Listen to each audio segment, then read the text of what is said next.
I'd like to call the public hearing, call the meeting to order for our public hearing. The proposed amendment of the solid waste and litter ordinance. Are they a paper of that back there for people? There is. We have, If anybody would like to call in during public comment, the telephone number is 276-333-0357. I didn't got this and cut out. It's fine. And this is, the Dickinson County Board of Supervisors will hold a public hearing to receive public comment concerning the proposed amendment of the solid waste and litter ordinance to change the tipping fees, charges for disposal of solid waste in Article 23 on July 25th, 2023 at 5:45 in the second floor conference room of the Dickinson Center for Education and Research. A copy of the proposed ordinance that with the amendment may be inspected and obtained in the county administrator's office. And we are looking at the residential household waste at $50 per ton, commercial construction, demolition, land clearing, mine waste at $60 a ton, and tires to remain as has been at $80 a ton. If there's anyone in the audience or anyone has any comment, I will state that Mr. Evans is running a little bit late and asked that I get things started on time for our public hearing. Mr. Barton, do you have any comments? no, ma'am, I don't. I think you explained everything in the notice here, so we'll see what public comment we get and go Okay. from there. Mr. Peters, do you have any comments or anything with you serving on the Solid Waste Authority Board? Sure, I may have some later too. Oh, okay. What folks need to understand here is inflation's finally hit the Waste Authority. The price has gone up to this year, the year that a new 5-year contract comes into effect. The main area of concern is the commercial trash. We have 2 commercial haulers that haul into the county, and we're pretty certain they haul other people's, meaning other counties' trash in here that we're paying the bill to go to the landfill. So to me, it's important that we maintain collecting what we get to cover that. If we're gonna pay for it to go, we should be reimbursed it. Now, it has to do with the 5-year contract is up. New rates have swung about $8 over the next 3 years. And this rate at 60 would put us right back to what it used to be. It's kind of interesting because we had the same thing happen with real estate rates, where we ended up returning to the original rate after we dropped it. Remember back in 2000? Yeah. And that's what this is. And here's the thing, it put us in line with our other 2 counties that are in the Waste Authority. So this thing of picking and choosing where you take your trash, we wouldn't be taking other people's trash necessarily. If it's convenient for them to drop in Buchanan, they'll drop there. It's to me, it's unconscionable that we would subsidize 1 or 2 businesses to and the reason I'm pitching it this way is because last time it got advertising these rates, the board tried to take it off the agenda and I forced it last time. But to me, I don't think we should be subsidizing it. Inflation's hit the county and the Waste Authority just like it's hit all of you with your grocery bills, your gas bill, fuel costs and all that. I'm sure there's no one in this county wants to be saying one person we're gonna help subsidize his business so that he can continue paying the low rate and collecting the fees. This is something they can pass on to their customers and should be done that way. So, trying to think if there's anything else I should say on that. I said a lot more last month. I think that covers it. Mr. Peters, I'll add, as far as our contract, when we look at our contract and hauling and disposal costs, the 2 together, for year 1 that we're going into, our increase over the current year contract is $8.80 for year 1, $10.54 per ton for year 2, and $12.34 for year 3. is what our increases are right now. The other thing I didn't mention is, that all hinges on, part of this is a contract for transportation, which there's a thing programmed in the contract for when fuel costs go up. So if we get higher prices in gasoline, that rate will go up automatically. The bill coming to us will be higher, because there's an escalator in the contract for everything that's above $3.13 a gallon. So, that's something else to mention.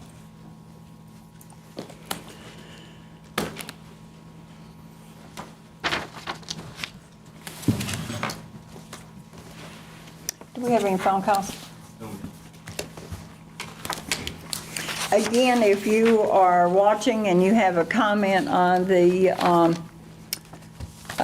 solid waste and litter ordinance of changing our tipping fees, the telephone number to call is 276-333-0357. Oh, I do have something else. I'm sorry, because I'm going back, because I've been involved in it so many years now. I will tell you that when I first arrived in this county, the trash rates that they were collecting was $80 a ton.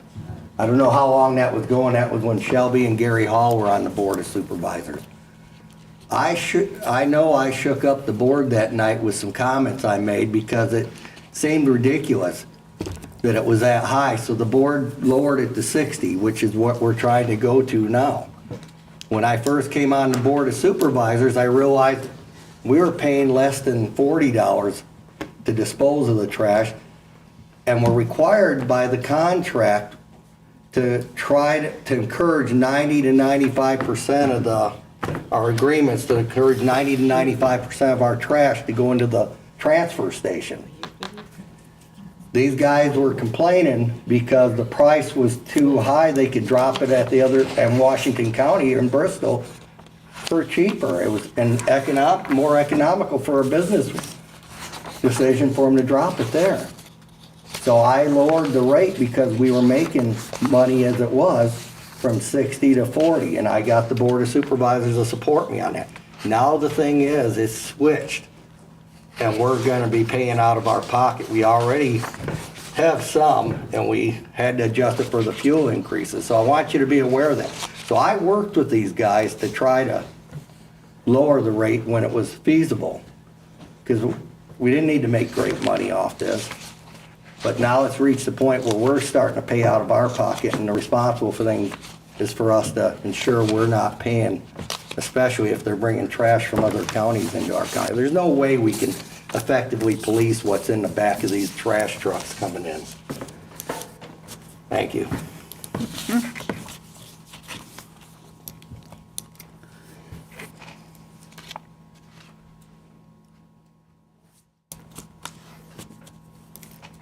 No phone calls? Okay.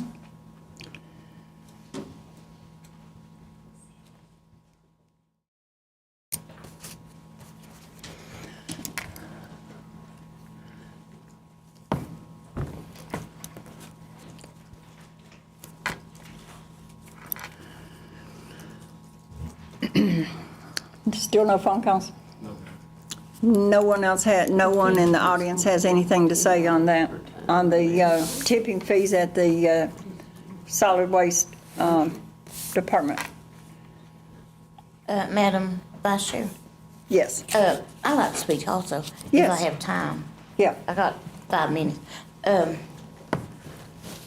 And Ms. Les may want to. But to me, our people are struggling everywhere. Our whole county is struggling financially with groceries, with gas. And today, I asked everybody, have you bought your school supplies? When I went to school, you bought a pack of paper, but now a pack of paper is like $7. Couldn't believe it. And our businesses are struggling. And our household waste is 45. I would suggest we leave it at 45. And I would suggest all the rest of them go to 53. We can survive at 53 without putting a burden on our businesses that do haul supplies to the county. And no one asked me to put it at that, that's just what, I've been studying today, and I asked Larry about it, if we could break even at 53, and he says that we can without losing money. So I'm gonna suggest when we vote on this, and that we go to leave household as is and go 53, That's for commercial, everything other. everything? Yeah, other than the tires are gonna be left at Okay. 80. That was what we advertised at that. And that would keep us in the clear year one. For year one, it would, we'd have Yeah, to and revisit that, it and again here that, you just too. have to revisit it next year. If you wanna keep pace with it, cause the Ma'am? contract also has automatic increases each year. And Madam- that's doable. Madam Chairman, Yes.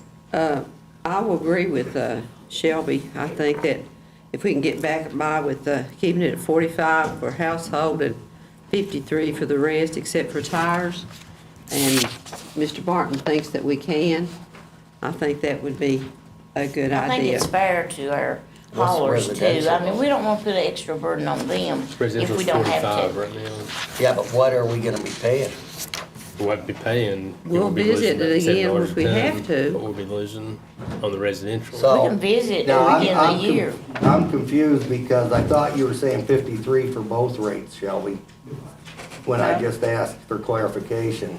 Okay, I- there's 60, you've got 60, I'm looking at the book where it's got 60 is what we're proposing. Yep, And 50 for household, I would leave household at 45. Because think we don't it- have a lot of household brought to what are us. we gonna be paying for household? But 52 For the with public hearing. fuel So, prices. so we're already, but that means we're gonna eat more of that bill. And right now, this isn't gonna affect those that get their trash picked up at their home.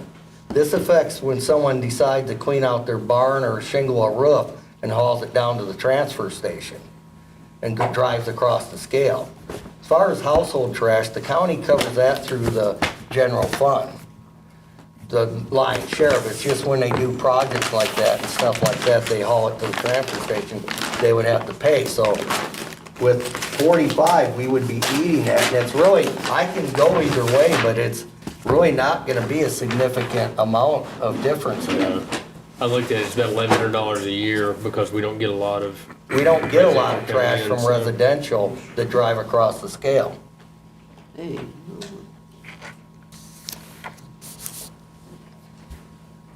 no, we get very little household. I wouldn't know how much, you have a kind of estimate how much it is? It's not very much, I don't think. Mr. Peters had asked, Yeah, Ms. Schroeder's running a report, it's 226.65 tons last year, so. How much, 200 what? 200, 226.65 tons for which the is not much. last year. So, and how much, that would be how About many dollars? $1,100. $1,100. But it's not gonna be a burden either way. Is that 226 ton of household garbage or what households bring in that they've cleared and cleaned up or whatever? It's just what they bring in at that residential rate that they haul in Oh. themselves, so. Oh, okay, Yeah. okay. There are some people haul to I talked to a household, a couple this week, and they haul theirs to the transfer station. I said, we'll pick it up, you know, they didn't want to. But that's not very much money, $1,100 is not a, You know, that first No, part that's is a not gonna lot for impact residential it. piece. Do you wanna eat more of the bill? That's what it comes down to. well, I'd rather us eat it than, like she said, I read today, $327 is what most people's paying for their school supplies. Now, that's out of sight. That's, It's outrageous. it's outrageous, and it may not make much to be, But it is gonna mean something next I year if know, you have to it's raise the taxes. well, we'll visit that when we have to. And we're gonna hope for better days. And pray for better days ahead. Has anyone called in, Mr. Mullins? That's my opinion. Yeah. Any comments, any further comments? Any further comments from the board? Hearing none, I will entertain a motion to adjourn our public hearing. I'll make that motion that we adjourn the public hearing. Okay, and a second, please. I'll second it. Moving second, all in to adjourn our public hearing, all in favor, please say aye. Aye as well. It is, public hearing is over. I'll pass this back to our chairman to start our regular meeting. You're welcome. Let's make sure I thought so.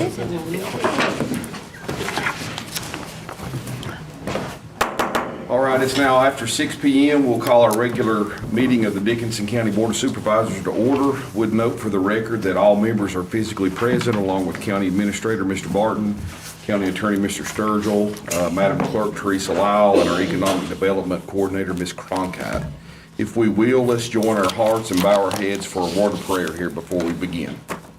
Heavenly Father, thank you for another beautiful day in Dickinson County. Dear Lord, I ask you to continue to be with any home that is dealing with sickness or illness, and be with any family that's dealing with death in our county. Dear Lord, I ask for your hand and guidance to be over this meeting as we deliberate the county's business.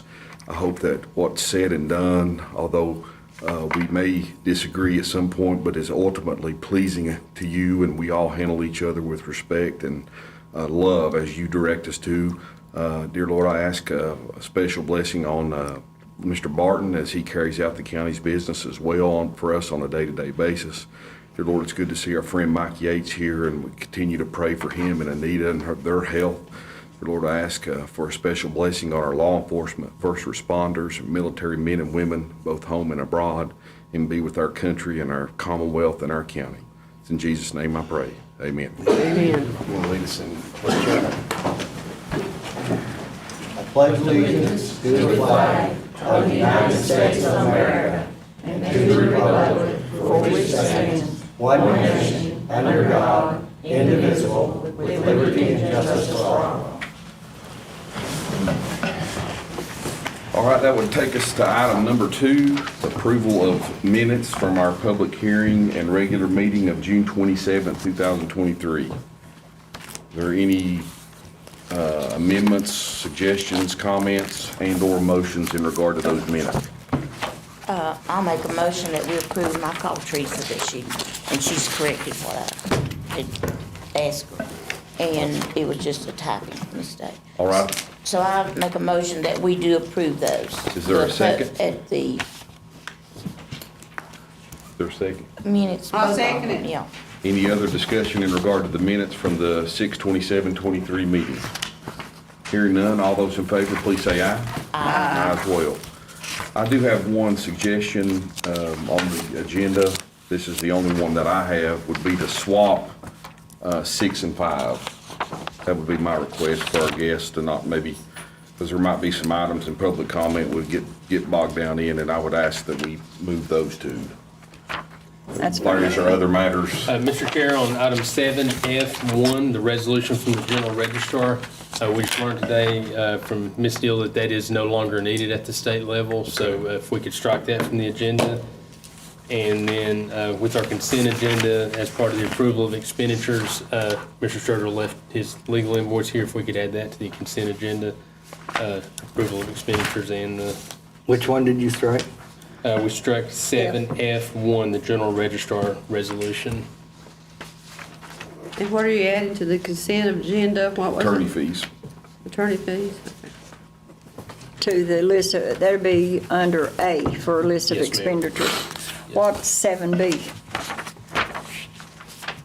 Oh, that's just what you got attached. Yeah, Never mind, we've got it. that's just. Yeah, it's just the okay. detail right here. Yeah, that's the, okay. All right, so if it's pleasing to the board, we would entertain a motion to swap 5 and 6 and delete F1 and add the, which I don't know we need a motion on the, as far as the agenda, but we all know that the attorney fees will be approved via the consent agenda.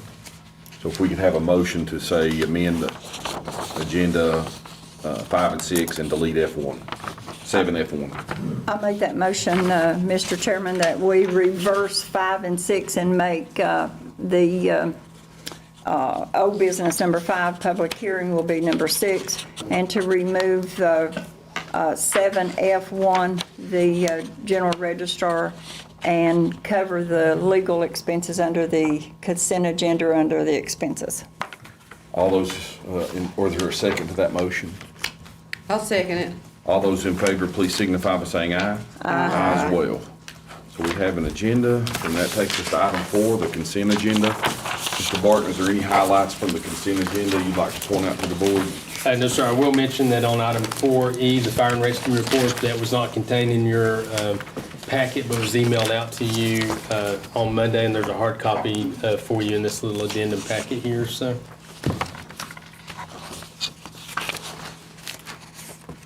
Is there any questions or comments on the consent agenda? I make a motion that we approve all the consent agenda. Including the attorney Yes, it's on there, yes. invoice. Yeah. Is there a second? I'll second it. Any other discussion on consent agenda? All those in favor, please say aye. Aye as well. That brings us to item 5. It's always a good time when you can recognize your citizens and your young people of Dickinson County for their personal accomplishments and athletic accomplishments and professional accomplishments.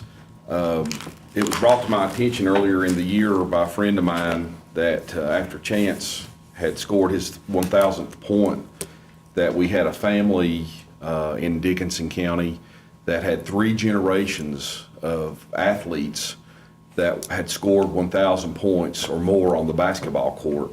And Mr. Barnett, or Mr. Robinette, you can correct me if I'm wrong, you and your dad played at Irvington, and those 1,000 points were scored there at Irvington, or most of them anyway.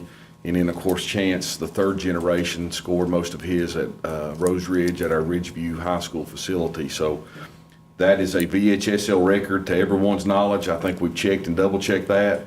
So that's a tremendous accomplishment for right here in Dickinson County, that we have 3 generations of athletes that have scored 1,000 or more points, and I'm extremely proud of that, and I'm happy to have them here, and I'd like to present a certificate to them, and if we could give them a round of applause, please.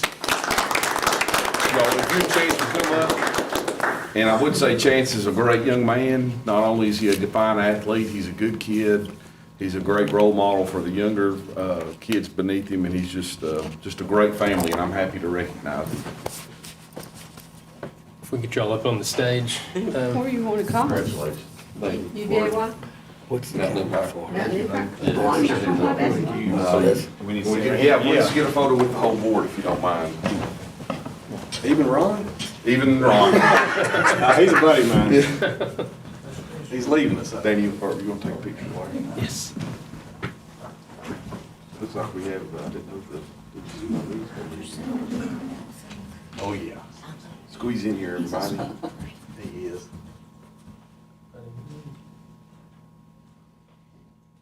Coach, would you like to say anything about your dad, or? I know, he just, article in the paper there, I mean, my dad, he loved this county, he loved all the schools, and, very humble man. And I just, hate that he didn't get to see a chance to play, but, God's been good to us, and so we've been blessed, and we've been real happy for Chance, so. Other than that, no, I know he's looking down, he's very pleased, my mom as well. Yeah. We wish you the best of luck on your season. Thank you. You're a girls basketball I'm coach, so excited. we're excited. Thank you guys for everything. Take care, it's good to see you. Thank you. Thanks for coming. Thank you. Tell Joe Wynn. Okay.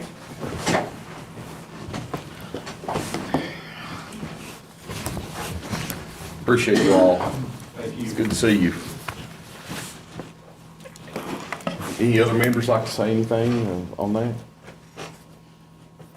I'm very proud of you. Proud of the whole family. Yes, absolutely. All right. Tammy, I got your name right, didn't You I? want to say? I'm glad for David and his dad because their points was all racked up at my alma mater school, Irvington High School, and I'm glad to have been a graduate of that class. We're glad y'all come. Thank you again. And we were very, very, very proud of you. All right, that would take us then to item 6 now, public comment. And so the podium is open for anyone who's physically present that would like to make a remark to the board. Just we ask you state your name and your address if you would, and limit your time to 3 minutes. And so that podium's open, first come, first serve. And then the phone lines are open, 276-337-0357.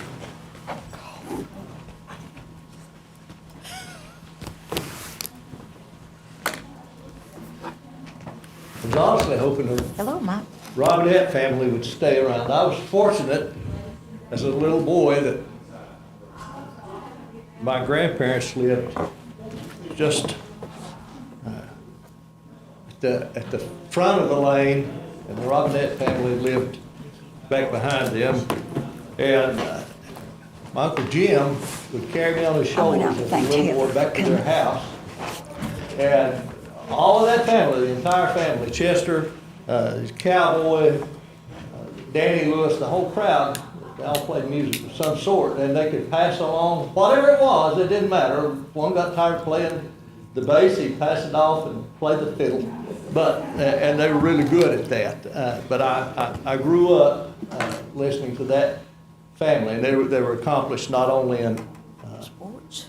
not only in basketball. Music. Yeah. That may have taken a couple of minutes or less from my time, but I have an important issue that I'd like to discuss this evening with our county. It affects Dickinson County's homeowners.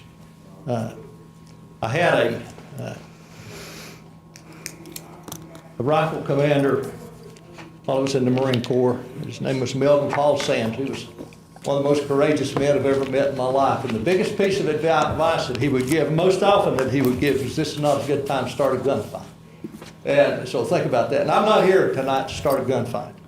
What I would like to address is we have an ongoing reassessment right now. And I guess I got on this bandwagon in 2011 as Commissioner of the Revenue, my very first dealings with a reassessment, and recognizing that we were kind of going the wrong way in Dickinson County.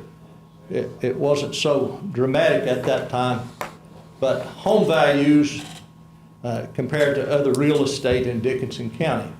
And but this year we're doing the footwork and legwork for our reassessment, and we're going to see homes, single family dwellings. We're going to see an increase of probably as much as 40% on average. That's every single home in Dickinson. You're going to see that, and it's legitimate. I mean, sales studies show it. It shows it throughout all of Southwest Virginia, which means that the home values will show that that increase.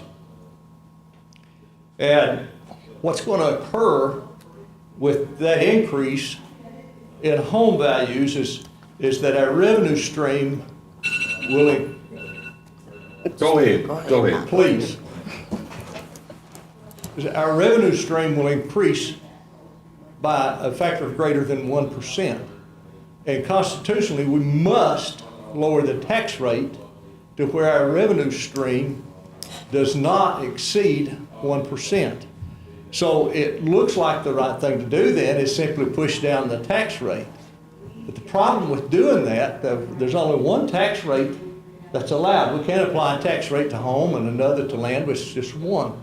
So when we push down the tax rate to get that down to 1% or less than the revenue stream,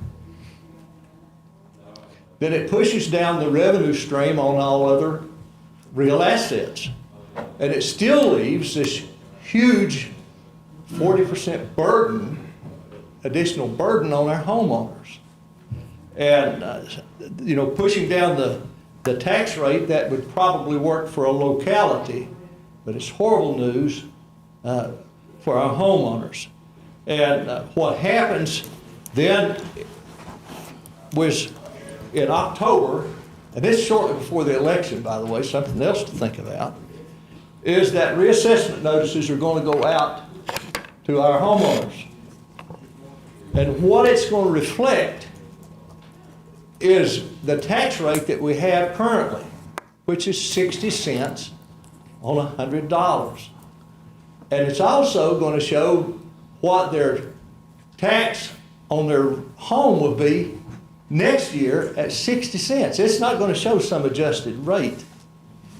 And what's going to happen without some intervention of this Board of Supervisors, is we're gonna have just a huge conflict throughout the county, and people won't understand. People just won't understand. And it's a little bit difficult if you're familiar with it. It's really difficult if you're not. But what will happen, and at that time, people are gonna see this, that it's actually gonna be the largest tax increase in Dickinson County in the past 144 years. They'll run us out Well, on that's not a rails. tax increase. It's a proposal, yeah. Homeowners are gonna face a tax increase without Well, intervention. right, they're gonna pay more in taxes, right? But A there's not a huge- rate increase. It'll be a huge increase. There's Well, no the way rate's out not of it. The increasing. 40% factor will be there regardless, without I some agree. Something needs to intervention be by the done. Board I of agree. Supervisors. And I simply want to say that it can be fixed now. There are easy streets to travel, there are streets that are not so easy to travel. But my recommendation, my plea, my appeal to this Board of Supervisors is please just take action now to intervene and protect the people of Dickinson County. It's very real. It's just a simple rate reduction will not fix the problem for the homeowner. It's going to take other intervention. And I just appeal to you to do that. What do you think? What are other those? intervention? What other intervention do you Lower think? the assessment. Just residential incentives are the greatest way. We have, let me use gas wells. Gas wells are a depreciable real asset. And they're depreciated on an industrial scale. The well drillers have been successful in going to division mines and having about 18 or maybe as much as 20% of the cost of drilling a well removed because of certain aspects of that drilling are pollution control. And that'll be removed. I mean, just straight off the table.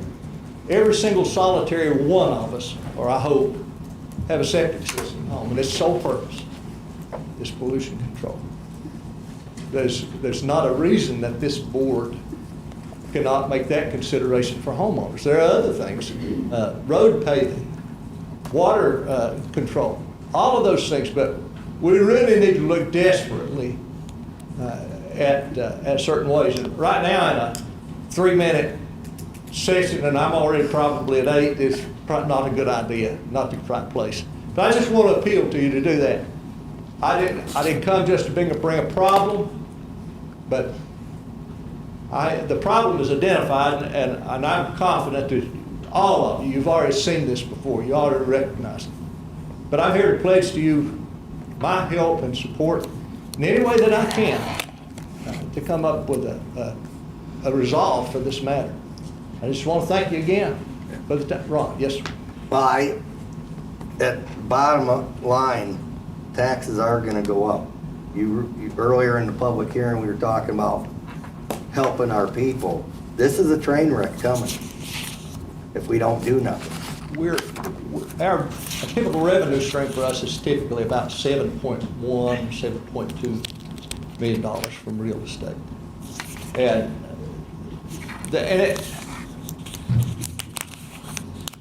things are going to change. I mean, they have to change. So, and I'd also add too, so people understand, Board of Supervisors sets the rate. The assessors set the value of the homes. That's it. It's those two combined that determine whether your taxes go up and Well, it's the down. same thing we did with the cars. I mean, Yeah. This is not a new thing. Mr. Barton will figure something out. On that, I have no Mr. doubt. Yates and I spoke yesterday on this matter, so I'm confident that we can work something out on this to provide that relief. But this is the same thing you've been asking for quite a few years, Mike. Since 2011. Yes. I mean, I've heard this, I've even experienced it. I've been You in disagreed rural- with me at first. What's that? You disagreed with me at first. but- Well, no, but I quickly, when you explained it, I said, no, I've seen this. And- I told you about that in Idaho. But just to get it in perspective, is that the 5 members or Board of Supervisors, on their residents, will see about $1,700 in additional taxes on your 5 homes. So just divide it up equally, or So when will those, so they're reassessing through this year, right, or is that the done? reassessment, I met with Mr. Pearson yesterday for an extended time. And the reassessment, the field work is probably 60% complete. So the, But the reassessment actually doesn't take effect until next year, That's what I does was it? The gonna say. reassessment takes effect January the 1st, Right. 2024. Yeah, The field work all has to be completed yeah, that's in the right. month of January, or excuse me, in the month of October, has to be completed. Reassessment notices have to be mailed out to the taxpayers. The first process is a hearing with the reassessment company, and then following that is, and then the first half is due, what, June 30th? June the June 5th, right? 5th of 24. 24. so, So yeah, that is true, we figured it out. but what'll happen will be well, a couple of folks in here could say it's not really an issue for me. And, and I can honestly say it's not an issue for me either. Except that I'm 100% service connected. And so it's not an issue for me. But the reason I care is I care about Oh, these you do folks need to back figure it here. out. I love these people back I here, and I knew love when Dickinson 3 County. houses sold for what they did beside of me, I knew what was gonna happen to my house value. But Well, how generally, home that's a good thing. values, I mean, we want the it's property to legitimate. be, Those values are here, there are a Mine's lot of lower outside right now, what factors I that would bring it take about, for but my they're house. here, Paul. Yeah. I will state something else, Unbelievable. Mike. I may have been initially apprehensive, but before I left your office, I agreed and I explained to you, I seen this very thing in Idaho. I've had a house like this. Well, you said, Rural areas, what they do to keep funding for their schools, they Inflate the grant value. money back to their Oh, people right. for their houses so they stay in the community. Ron, and I apologize, I did not mean that to be a critical statement. No, but I wanted to clarify that because But- you explained it and I've seen, I've got an assessor in my family up north and they have 4 or 5 different things in their tax base where they take into Right. veterans credit, elderly credit, all these things. Sure.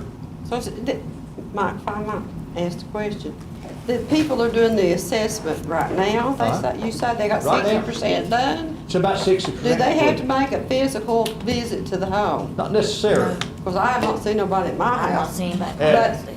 But then I'll ask you, is this the same group of assessors that did the last No. 6-year assessment? Is it different? It's a different group. Well, I don't want to see people have to pay any more taxes, the same reason I didn't want to see the garbage one.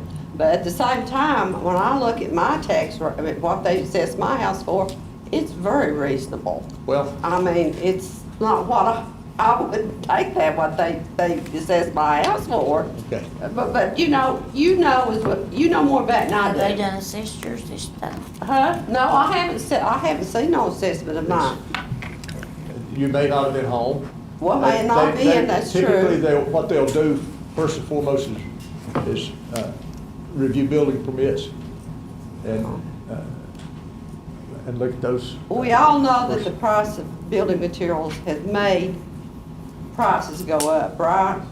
Houses, Cost of everything. everything, and everybody, I mean, we've seen houses sold around here for some astronomical sums, as far as I'm concerned. Cost today, to build today, pushes $300 a square foot Which is, on a B-class home. well, I think we built our house 13 years So- ago, it was 100 maybe, or 50 or something like that. So if you're looking at a 1,000 square foot home today, you're looking in the neighborhood of $300,000. Well, that's Most just- of us live in a home that's 2,000 square feet or a little better. So you're looking at $600,000. If you've got a 3,000 square foot home and you've done much work outside, you've got $1 million investment.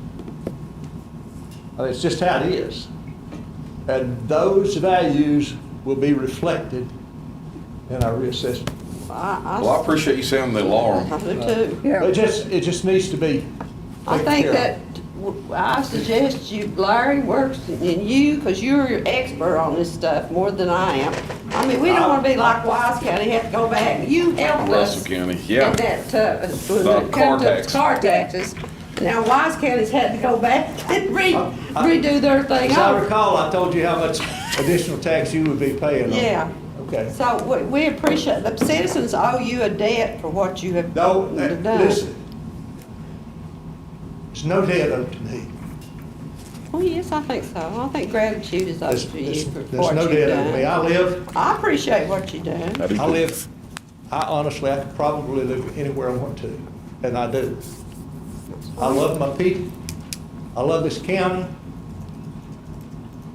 The day has not gone by since November the 11th that somebody out of this county organization has not contacted me and asked me, is there anything you need? Is your wife better? I mean, it's constant. It's been a battle, but I promise you right now, I can only rejoice and just say thank you. Thank you to all of you. Well, we thank you. People do owe you gratitude. But there's no debt. Modest, but Thank you. There's no debt owed to Mike Gates. I promise. Yes. There's a debt owed Gratitude. that Mike Gates owes to me. I thank God you. bless all. Thank you very much. Thanks, Ryan. Mike. We love y'all. Thank you. All right, let's, we're still in public comment. Do we have any calls, Mr. Mullins? Yeah, Kitty, how you doing? You got the horse ready, Okay. Kenny? I'm Kenneth Mullins, better known as Kenny, from 112 Blowing Rock Road, right in the middle of Blowing Rock.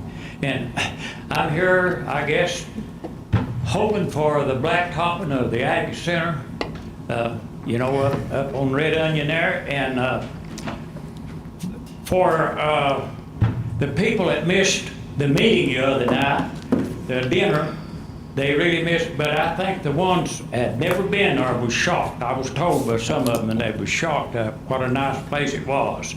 And I want to thank the Board of Supervisors of both counties, Dana, and all, I don't know how many clubs there was donated to the dinner. How many? Six people, organizations that uses that facility had donated money for that dinner, and it was super. But it was a nice day, nice evening. Some of the kids was out there running.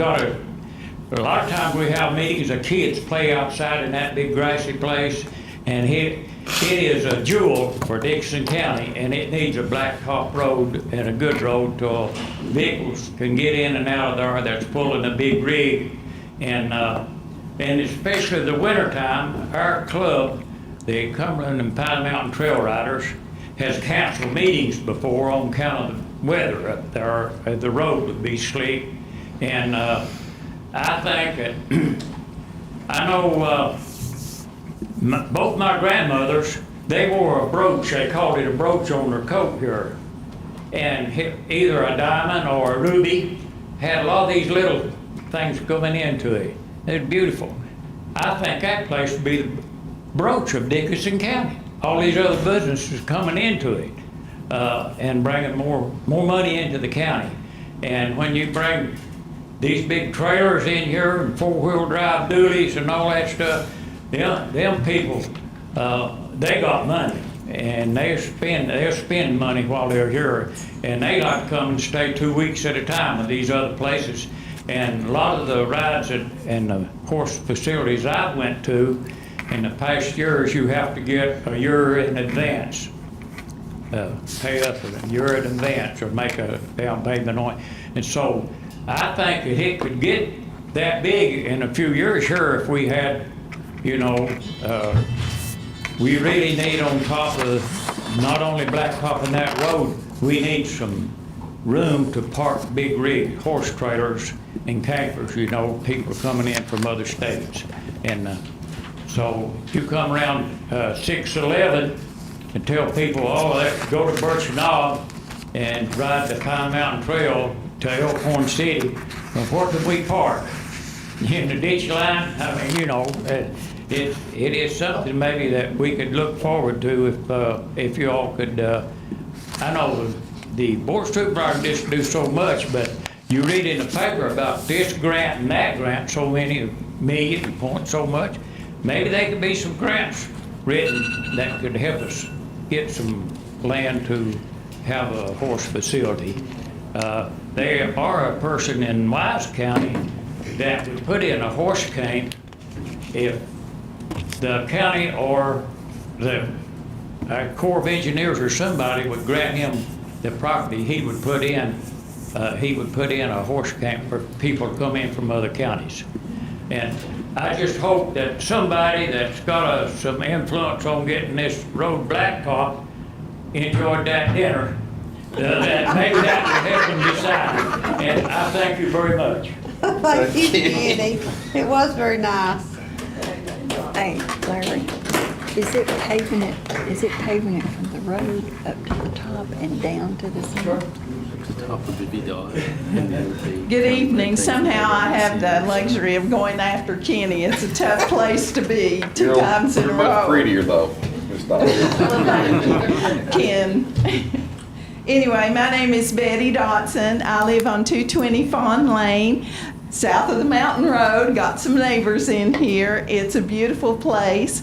But I'm here tonight to represent the Lonesome Pine Beekeepers Association. But before I do that, I have to tell you something about David Robinette. When I went to Irvington High School my first year of teaching, he was in my senior English class.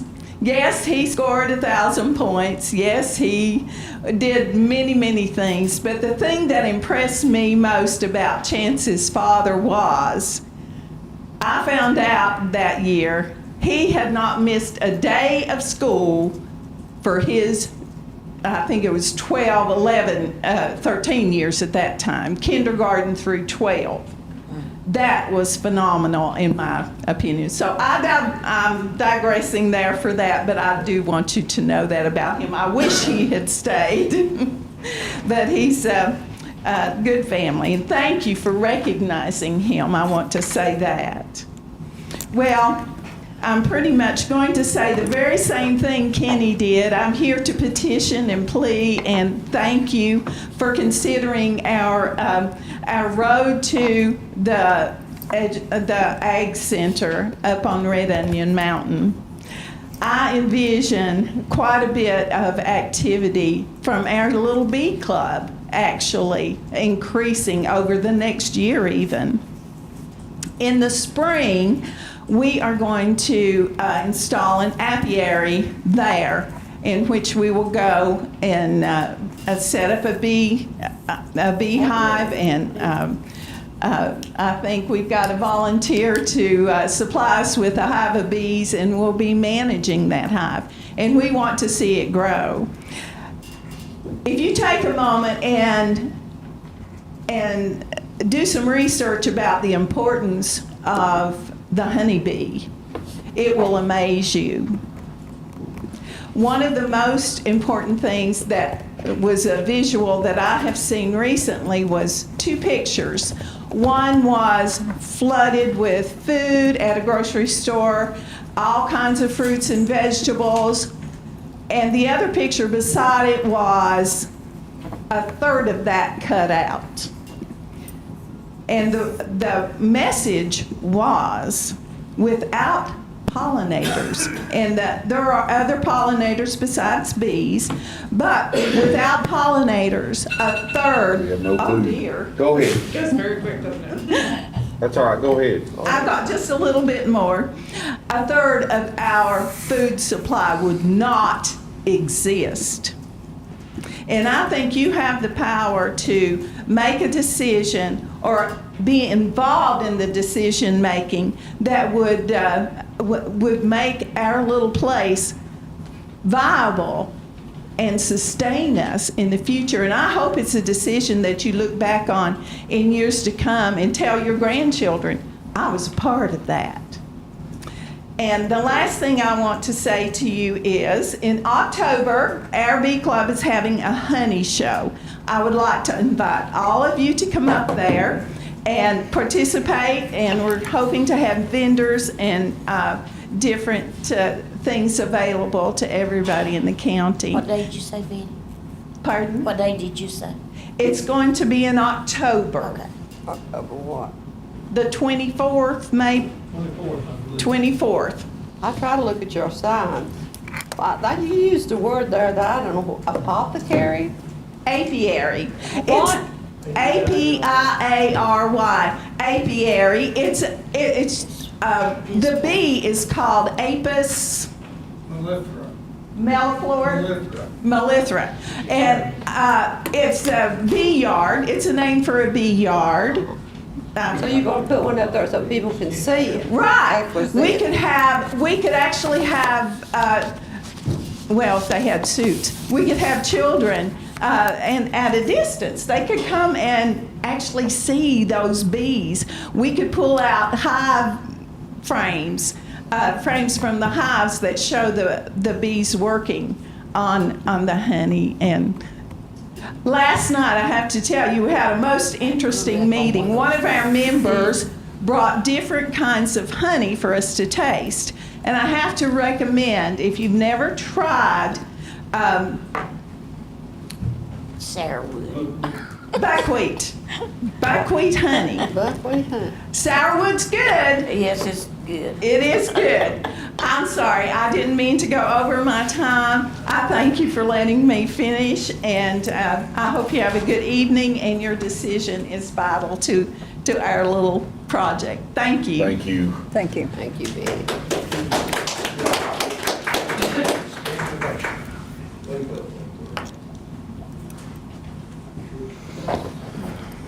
My name's Gilmer Childers. I live at 324 Pridemore Drive, Hayside, and I'm here for the Sheep Association to ask y'all to consider paving the road. It gets used. Just what people was up there last Thursday, that when it was, how many people was there, and that gets used a lot more than that. And I'd also like to remind everybody that we're having a sheep sale August 19th. I'd like to invite the Board of Supervisors to come and attend that. We have got approximately 90 head of sheep going to be sold, and probably 80% of them will be registered sheep. And I think we got 10 rams will be sold, probably go out of here to different states. And I'd like for y'all to take into consideration and try and get the road paved. Is that start 11? Is that what y'all told me? The viewing of the sheep starts at 11, the sale starts at 1. At one, okay. Yeah. And we will have a food vendor there. Thank you. Thank you. Thank you, Ms. Gilmer. Childers. Any calls, Mr. Bowles? I'll tell you what, y'all got a good organization. They sure are petitioning. Oh, Travis. Travis. I'm Travis Mullins. I live on 7312 Long Ridge. If I didn't know no better, I think they looked at my notes back there. They said Prettiest about ridge half in of what that I county. wrote down. I'm on the Lonesome Pine Soil Water. We meet up at the Cattle Association once a month. I'm also on the Cattle Association, the Sheep Association. And what I wanted to talk about, I guess, more is the buses, school buses, going up in the Cattle Association. When I was driving a bus, there was about 20 buses, Brad? Yeah. From Wise and Dickinson County. We had 2 rows of buses lined up. I don't know, at that time, we didn't get a picture, I don't think, of that. But it was really something to see. Kids was running all over the place. I mean, it was Ag Day, and Brad, they had everything set up, different stations, and the kids really enjoyed it. It's safe up there. And when we was going in there, I was driving the bus, and when we was going in there was like 4 or 5 buses going up from the main road down there. And the road was just dusty as it could be. And you couldn't see the bus hardly behind you for the dust coming up from the bus in front of you, you know. And also, these big rigs that comes in there like from 5 different states at the sheep sale, they some nice trailers and nice trucks that comes in there. Well, they've drove hundreds of miles and never been on any dusty road until they go in there and out. And when they go in there and out, you know, their truck probably needs washing by that time and trailer. But, and then also the big tractor trailer that they came in with and got the cattle, it's the same way. It's, of course, going up in there, y'all, some of you, most of you was there the other night when they had the meeting. The road is just jumping up and down, you know, it's where it's rough and it washes, the gravel washes. So I think that, you know, anyway, that it could be hard tops, it would really make it a lot better, and a lot more things would be going on, you know, in the future. But that's about all I had to say. And of course, like I said, a lot of the different organizations meet up there. Some meet monthly, some not. But I just think it's a real good thing up there. It's been a good thing for the county. Thank you. Thank you, Mr. Thank Mull. you, Trevor. Thank you.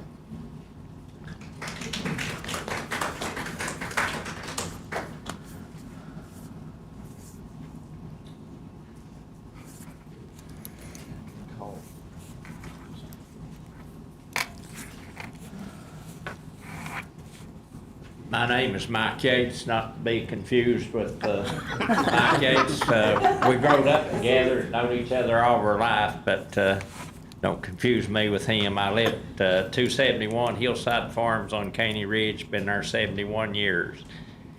And my comments on the road to the Ag Center is pretty personal, I guess. That road was established in about early 1970s for a coal haul road, and it was a good coal haul road, and it was shut down. And when they finished in 1995, I opened that road back up, and we mined up there, and then A&G finished mining up there where the Ag Center is now.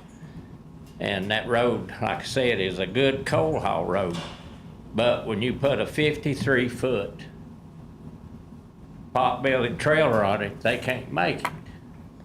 And they're not happy about you pulling their truck because they're leaving there and going to Kansas, Nebraska, Minnesota, and they're not happy to have their truck pulled, but they could make it to the first big curve, and then they had to be pulled.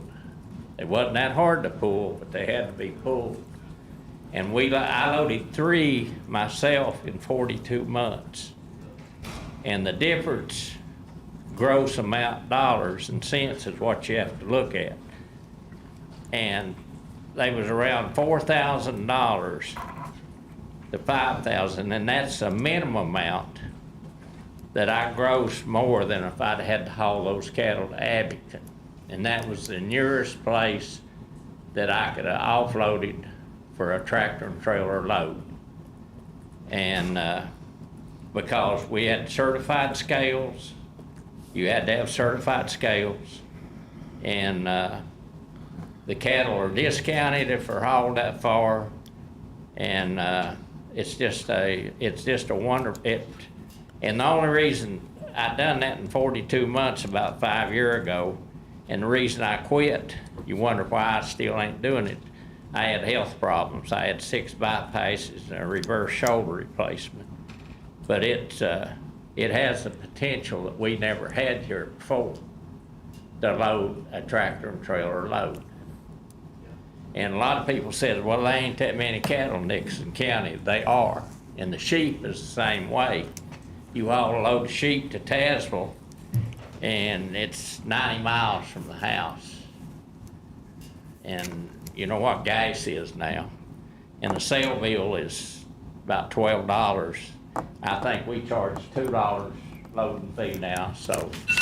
And I got, I think, 3 loads lambs out there in the last year, which probably grossed me about $1,500 more than loading here. What did you say you said you just, was we coming up, you said you, what was it, $250,000? The cattle load averaged around $80,000 a load. If I'd have hauled them to Abington, they would have been discounted about 6 or 7 cents on that long a haul before putting them back on a trailer. They would have drifted at least 20 more pounds per head. So you're looking at 70 head, 1,400 pound. That's nearly $2 a pound, so that's $2,800. Took 6 trailers to haul them to Abington in a half a day. I got them hauled from where I was at on George's Fork, and the tractor and trailer would be gone, but at 11 o'clock that morning, and I'd have my money. And and if I hauled them to Abington, they would charge me about $10 a head process. And it's a big difference, and they ain't that much profit, but it made it.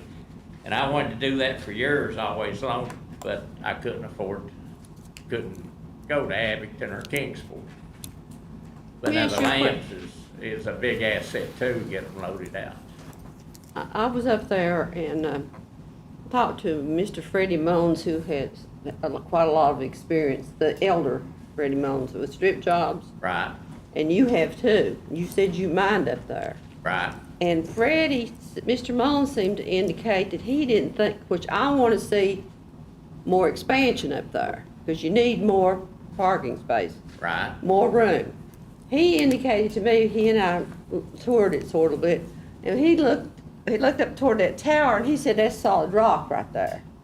Then he looked down at the bottom and he said, that's a big hole. So when you're in your expertise and what you know, well, I know Nature Conservancy owns some of that land around there. Maybe, I don't know who else owns some of that land. You might know, Mike. I don't know. But in your opinion, can that be expanded to put more land? It'd be pretty difficult. Well, that bothers me because I want to see expansion up there, not, I think it's beautiful what you got now. Right. But what we're talking about, we need expansion. So I also indicated to Mr. Mones that perhaps we could get Lehman to look at it, Mr. Kendrick to look at it and see what, he's an engineer, and see what he thought could be done, because we might could lease that if that's Nature's Conservancy that owns that. We might could lease that like we did the Pound River, you know, we leased that off the Corps for 99 years. Right. But we gotta see if it can be expanded. Right. So, I'll go ahead and let you finish. no, I'm finished. I'm Okay. just saying, Here's the thing. I wanna see expanded. Right. And that sort of, when Freddie, Mr. Mullins told me that, I went, uh-oh, that's not good. Here's the thing, we keep pounding money into things that have a limited ability to become something. You look at what Buchanan County did with Southern Gap, they took a big plot of land and they've been adding to it every year. Now it's a whole new community up there, and that's what Rhonda's talking about. Yeah, We that's need what to be able to do that, so it's a multifaceted facility that does horse shows, everything. Rodeos, And horse shows. access to a highway that's not cumbersome. That's exactly what I'm talking Yes, about, I Ron. know, and that's what I've been talking about. What you got there now is really impressive, and I like it. But I also want to, I may not be around, but I would like to see it expanded. Right. So I think there's a study needs to be done, or somebody needs to look at it that's got more expertise than I do, because I certainly don't have any. Where can you go to expand that? Where the first big curve is right-handed there's a few acres there that could be used.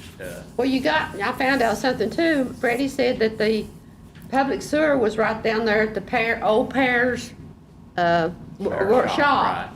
Okay, so that, you don't have to cross the road to get Right. to your public sewer, you can just run it, or if you do water, you can just run it, water down, put tanks up there, what you got pumping hole now, that can't be allowed, that has to be fixed, to Right. get public sewer.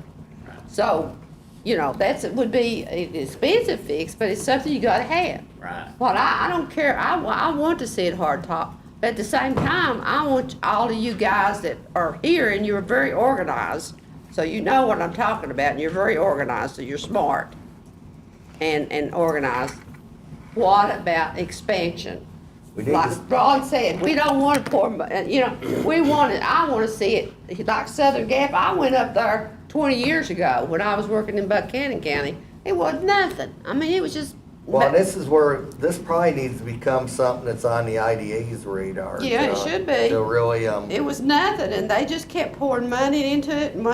I was up there, when was it, a month ago? $1 million month and a half ago. visitor center, Every time you look down, campgrounds, something That's something that's trailhead, fire happened up there. department, community There's plenty housing, of strip land around industrial there. park, all that's up on that hill. And I hope y'all do what you can to the road, because it is. Yeah, and well, like I okay, said, that's fine, but you also, I've been out to the end, instead of going, you go straight ahead, all that's stripped out through there. Right, It's a possibility yeah, it's that very you could possible. expand it on, that's something you guys who are very knowledgeable and you're very interested in it, you need to, I think, not only you, but IDA, and we need to invest in seeing how we could expand it. Right. But I thank you for your Thank time. you, Mike. Thank you.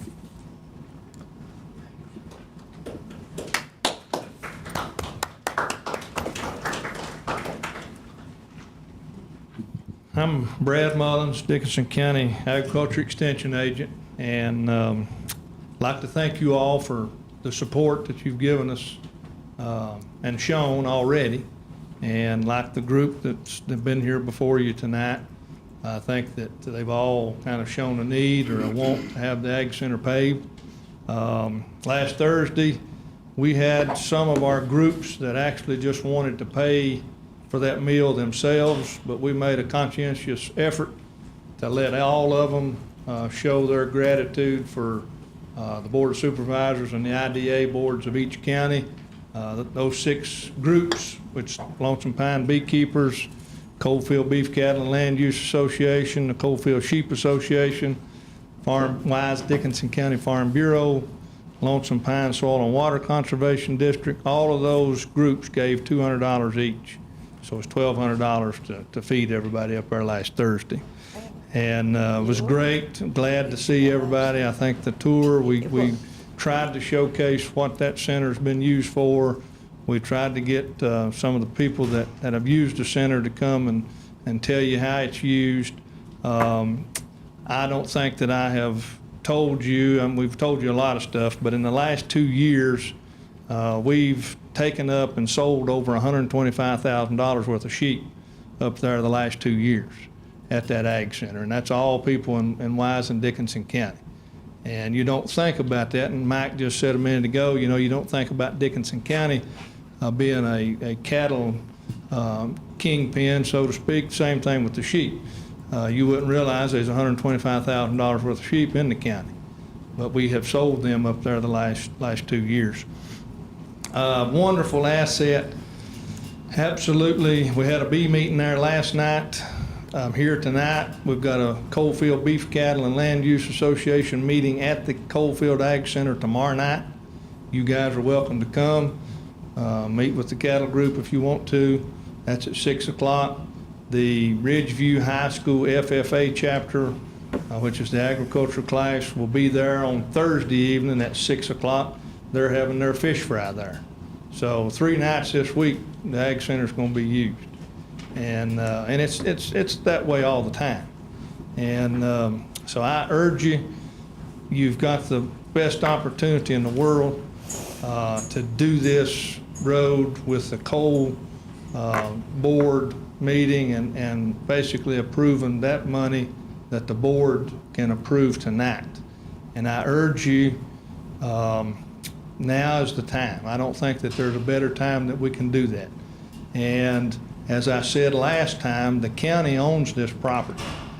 I mean, it's almost like me coming to your house and trying to encourage you to put a roof on your house. You own it, let's make the improvements. I don't know, Rhonda, about the expansion. I've never looked at it from that standpoint. Basically, we've just kind of tried to survive and keep what we got going.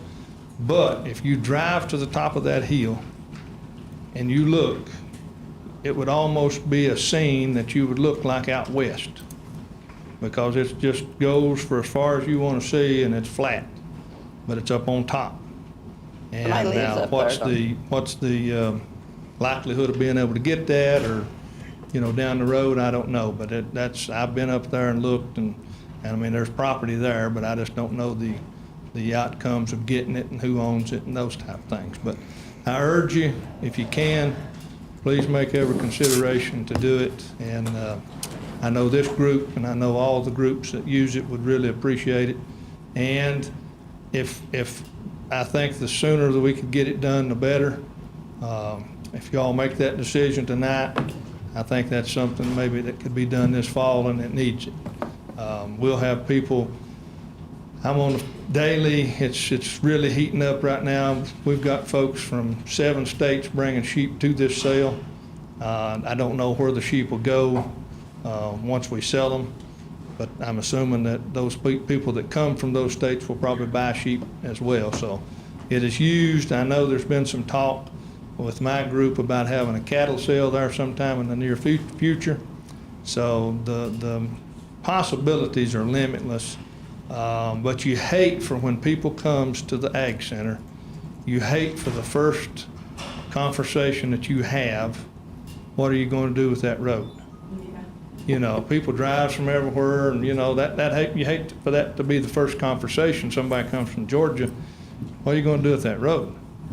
So let's try to fix that, and I urge you to. I appreciate what you've done already. I appreciate Wise County's board coming on board with the maintenance of the center. We appreciate that. We appreciate what all you have done to this point. But if you can, I urge you to make that decision tonight to pave the road. Thank you.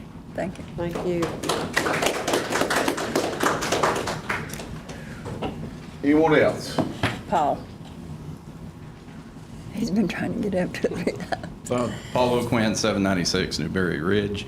I wasn't planning on commenting tonight, but hearing all the comments here before me, I thought it might be interesting to mention that in the 2021, and I'm looking at it right here, Go Virginia Growth and Diversity Plan for Economic Development, they have a table in here that lists the different target sectors, and then there's 8 different economic support organizations out from it. There's roughly 25, 26 target sectors. Only 2 of those go across all 8 of those organizations, and one of the 2 is agriculture.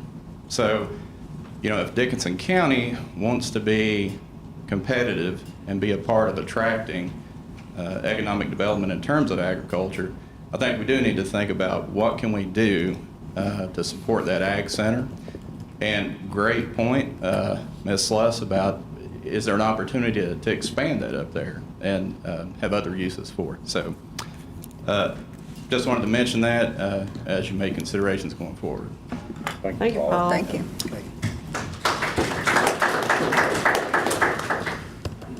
Paul, any other comments?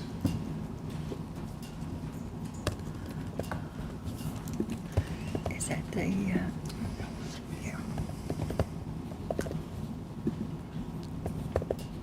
Hello, my name is Albert McPeak. I live on South of the Mountain Road in Clintwood. I have about 27 years of healthcare and EMS-related experience, primarily with the Clintwood Rescue Squad, but also in several other areas. But I'm not here to talk about me. I'm here to talk about a project that we're doing across the hall. We're doing an EMT class. And this EMT class has approximately 17 people enrolled, 10 of those being Dickinson County residents. That's why I'm here. I'm here to thank you all. I'm not here to ask for any money or any help. I'm just simply here to thank you on behalf of the class, on behalf of myself, and on behalf of all the emergency responder community here. I want to especially thank Ms. Cronkite for coming through it, maybe not the 11th hour, but definitely the 10th hour, and helping me find a location for the class. We had to change plans last minute. So again, I'm just here to say thank you, and if there's anything you can, or anything that you need us to do or need me to do personally, let me know. I'm not hard to find. We Thank you, appreciate you guys. too. I appreciate Thank you. Albert. Thank you. He and I had a good hour talk the other day. Oh, yeah. In front of the funeral home, which he's studying to be a, what's the correct term? I think the correct term is funeral director. Funeral director. We can go back to the 1800s and call it an undertaker. He's been called a lot of things. They've been But called we a had a lot real of good things. talk about rescue squad and fire departments, and he's all, you know, you've seen Albert around, I have for all my life, practically, I mean, all of his life, I'm a lot older than him, but working with the rescue squad, and I appreciate him doing that EMT. That, I mean, they came in here during, when we had ARPA funds, and they wanted money to send people to EMT class. We got an instructor right here. And folks, this class doesn't cost the county anything other than just the negligible cost of using the building here. So I expect you have some people from Hayside? I do have, actually had 3 students in class with me, one of them being from Hayside, Mr. Woods here behind me. So from every part of the county, do you think? Yes, it's an open course, it was open to everyone, it was advertised, and Yeah. everyone had the opportunity. But some of them, would this enable them, which I was an EMT instructor back in my younger days, but this will enable them to be able to use a ventilator, or you gotta have a special class to use a ventilator? That requires a certain level of certification. You can do that, right? No, I can't do You that can't? anymore. No, I could do more in an ambulance when I was 19 years old than I can do now. Well, in I'll have Clearwood, how many people certifications can to run a do. ventilator? You've got to be an EMT intermediate or a paramedic to operate that ventilator. Well, do we have anybody that's you know? We do have a few. Have a few. Do we have one in every Hayside, or we didn't have one in Sandy Ridge, did we? We did have one at Sandy We had Ridge. one that could do it. Man, that's very important, I think. I thank Albert for all of his dedication and work, and I'm sure he's going, it's a good thing to have, him to have an class for EMTs. But I just want to thank you guys, and especially Ms. Cronkite for helping me out. Thank you. Thank you. Thank you, welcome. Albert. Any other comments? All right, we'll move on then. On our agenda, we have a lot to cover, so public comment will be closed, but brings us to item 7A. Mr. Barton, if you'd like to elaborate just a little bit on 7A, please. Most definitely. Item 7A in your packet is acceptance of deed for the Clinchco property. At the June meeting, the Dickinson County School Board had prepared this quitclaim deed, and their board approved it, giving this parcel of land to the Dickinson County Board of Supervisors. There's a plat on the last page there showing this tract. It's at the former Triple T location. There's some right-of-way issues. It's .153 acres, a very small tract that there's someone looking at buying and reopening this business, and for the financing and everything that needs to happen, they're trying to get a clear title to all the property. There's some land that the town of Clinchco had, which is .097 acres, that they've already conveyed to the future owners. And what we're asking today, the first item we've got to take up is acceptance of this deed, acceptance of this property. And then we'll move on to item 7B, which is going to be conveying this property to the IDA so that they can in turn work with these individuals for economic development to convey this land to them to get this business reopened. It's an insignificant amount of It land, is. so It it's is. no big. It's a small portion of the parking lot on the corner there, so. I'll make a motion, we accept the deed. Is there a I'll second it. Any other discussion? All those in favor, please signify by saying aye. Aye. As well. 7B, Mr. Barton.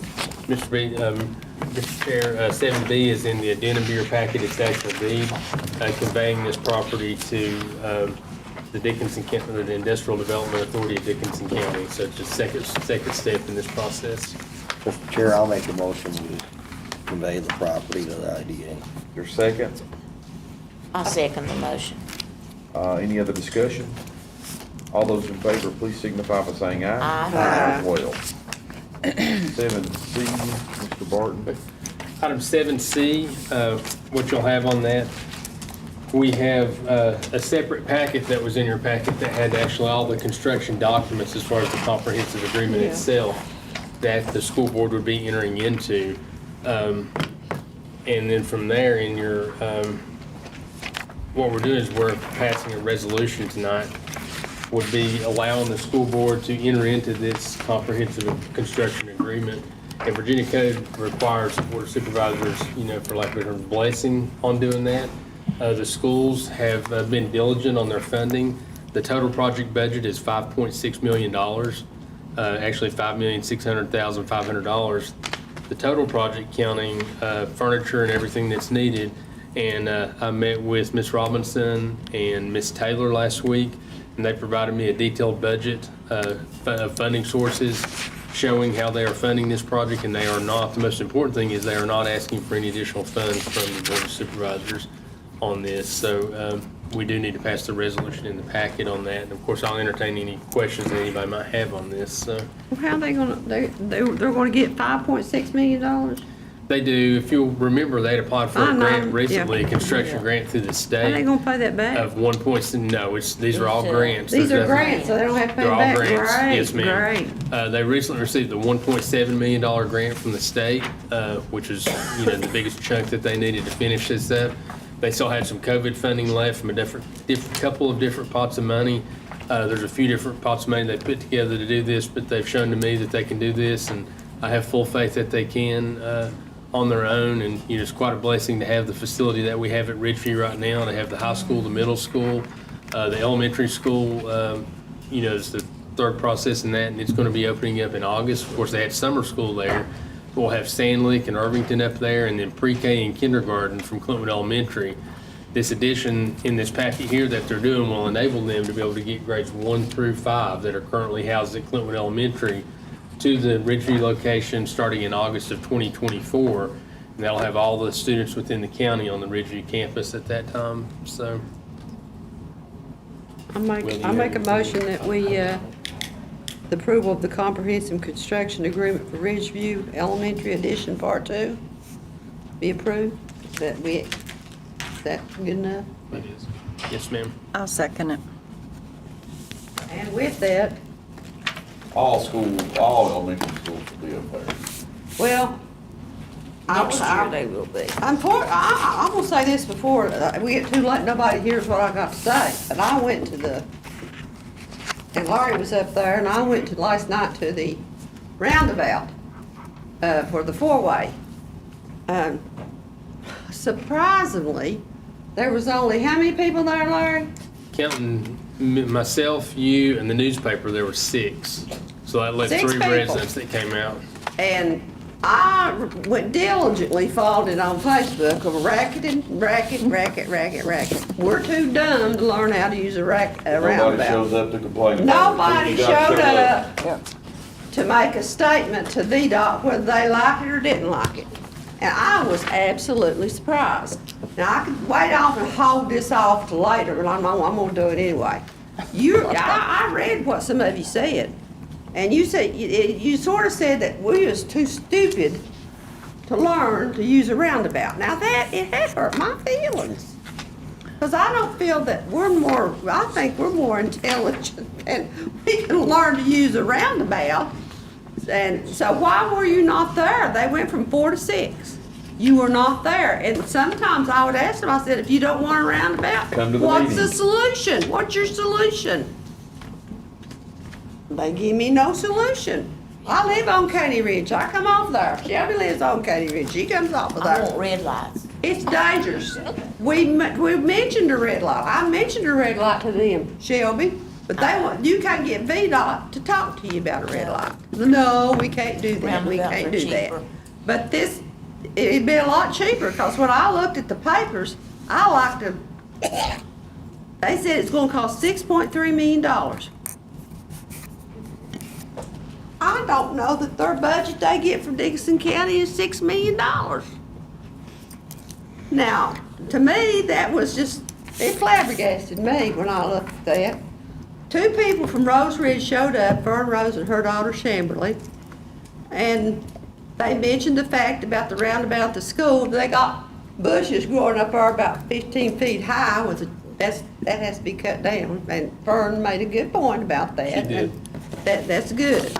But now, I'm not a great participant in Facebook, but I do look at it.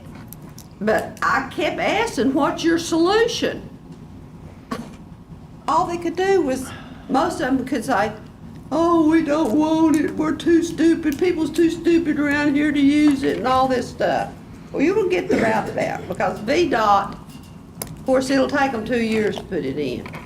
Or more. Or more, which we'll have one here in Clintwood in 3 or 4 months, in my opinion. That's what I'm guessing. But, and then I also expressed to them my concern. I said, was somebody drunk that went around here trying to get rid of the weeds? Have you noticed that? They throw herbicide up on the mountain about 30 feet.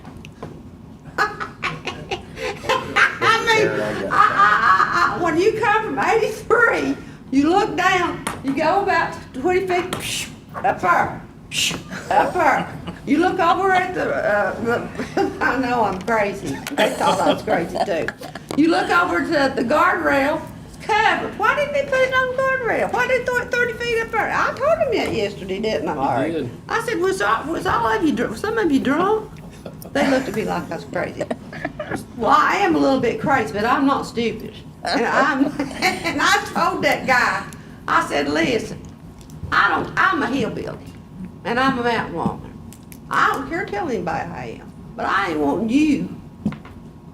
I went to Tampa, Florida here a few days ago when this little prissy girl said, you're a hillbilly. I said, yes, I am. I didn't appreciate what she said to me. She said it in a derogatory term, and I thought to myself, and you're stupid. And she was. Oh. I opined enough. What? Glory, what? I was gonna make some comments when you're finished. Go ahead. Um, I'll shut look, up.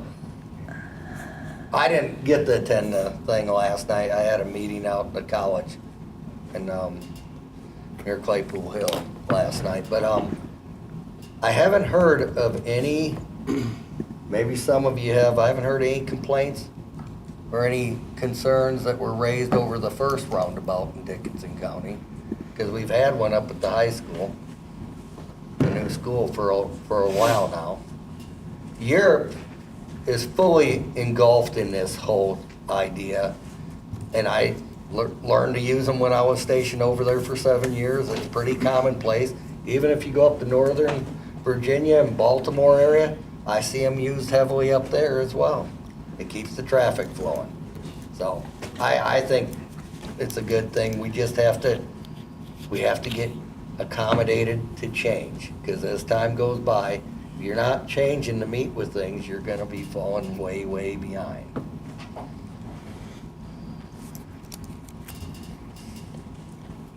But we digressed on what we're actually I'm voting on. sorry. That's all right, but I just want to be, one thing to be clear. This board has never, and this vote is not, this board ever voting on a preferred or not preferred location of the elementary school. The Code of Virginia is explicit that best rests with the school board. And one thing that I think has gotten missed in a lot of this, and I totally sympathize and empathize with the Sand Lake and Hayside communities. It's a devastating blow to lose that elementary school down there.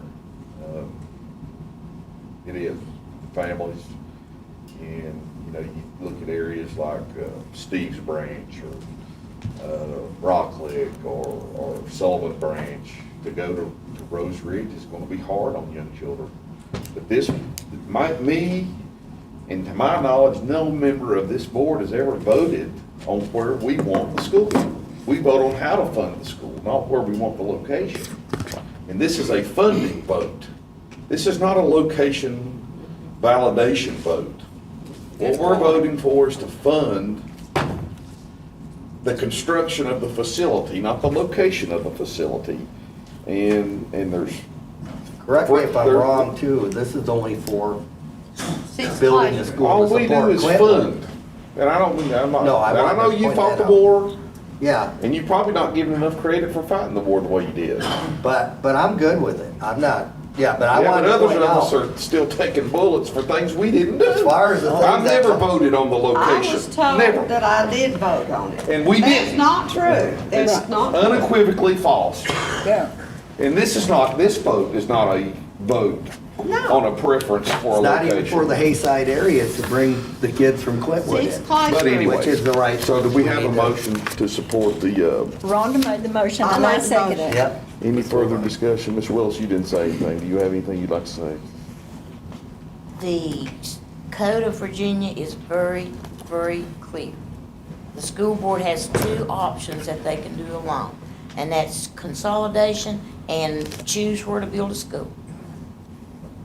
And I argued the whole time that we did that we did not have the authority, and we went 3 years that we would have had that school already built somewhere. But Mr. Phillips came and agreed that I was correct, that you cannot supersede the Code of Virginia. And that was what the previous board and the IDA board was trying to do, and I kept saying we cannot supersede it, it's the school board's decision. And that's what it turned out to be, the school board, not us. I got another comment. Very true. Just to clarify things, folks, that we're going into the past, and that ship's already sailed, but bottom line is, we had no say in the end. I think people felt because there was a contract that they would be compelled to live by that, but as Ms. Willis pointed out, and I had a long discussion with Mr. Phillips when he was our attorney, back in the day, they purposely set the school system aside because they didn't want the governor to have that kind of power over the school. Because that those days, they only met one time a year. So that's why, what Shelby was saying, we have no say on the school. The school has separate powers set up in the law for them.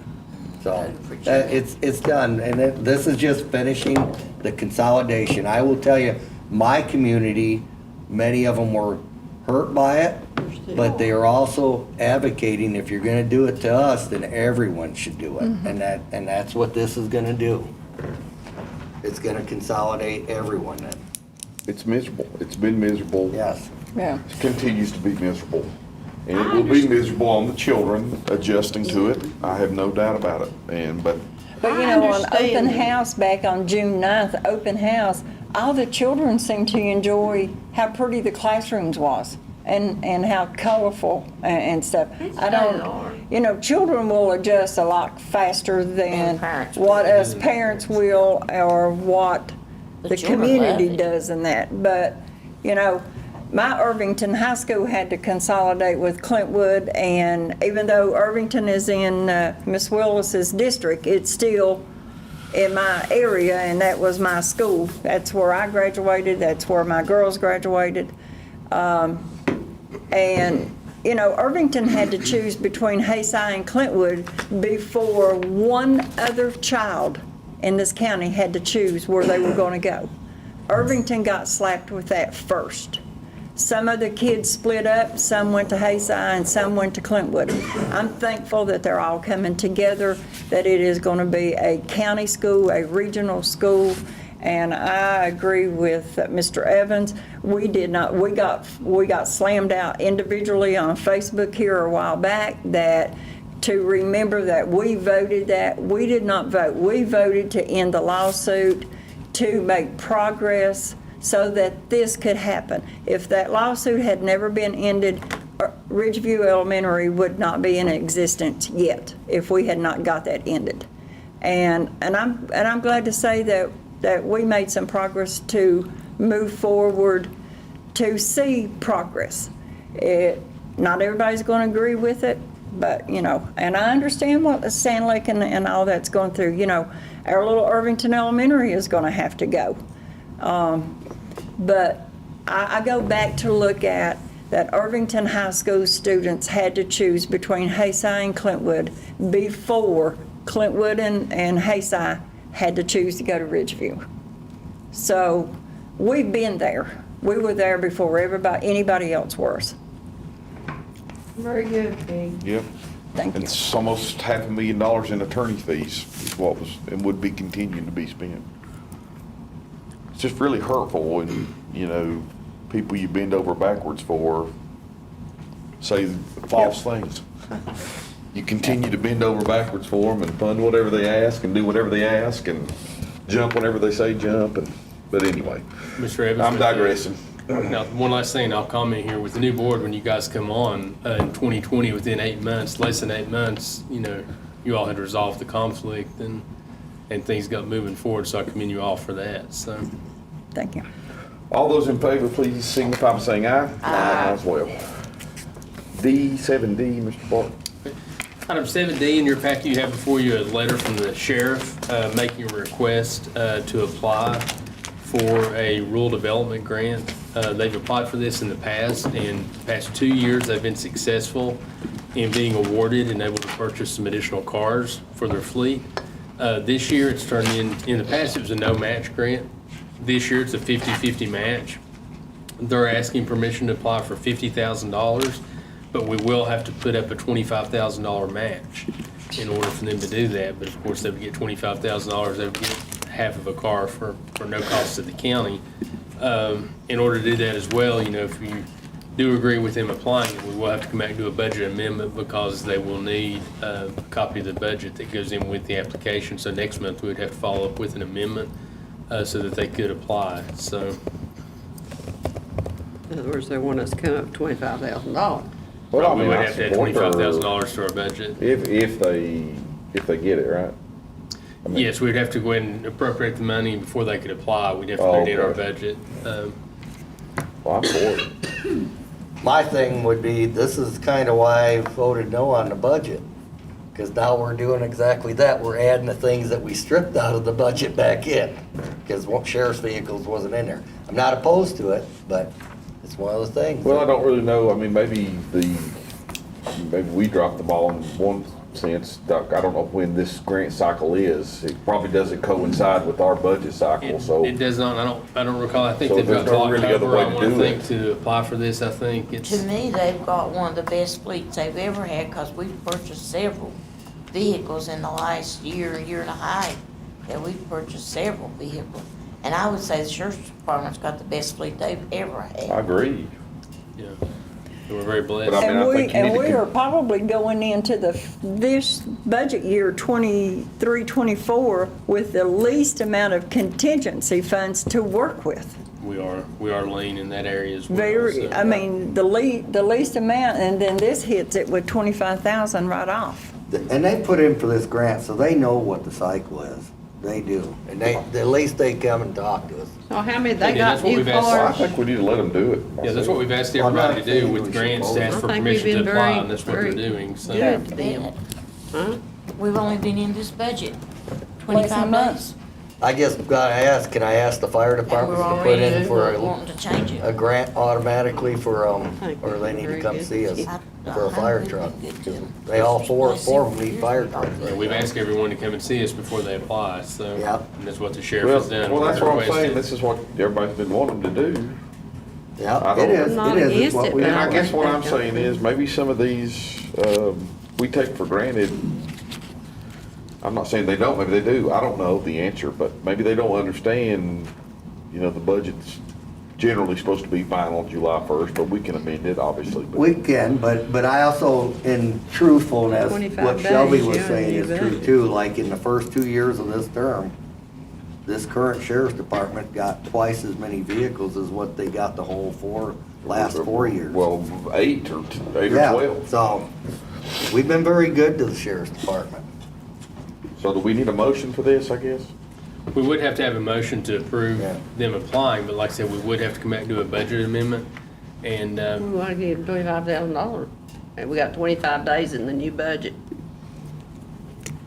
Right, and, with this, a small amendment, it's a small amendment, we wouldn't have to do the public hearing and all that with a small amendment because it's below the threshold.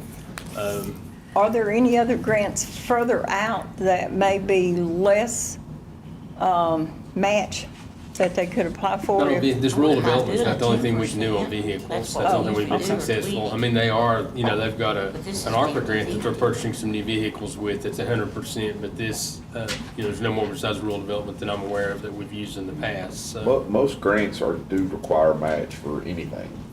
But most of them That's are about 10 it. or 20%. This is 50, Yeah, this is 50%. 25 days in, 25. Madam Chair, or Madam Vice Chair, I'm gonna relinquish the chair to you and make a motion that we allow, the Dickinson County Sheriff's Office to apply for this rural development grant and commit the match if they are awarded it. Okay, we have a motion on the floor to give the Sheriff's Department the authority to go ahead and apply for this rural development grant. Do I hear a second?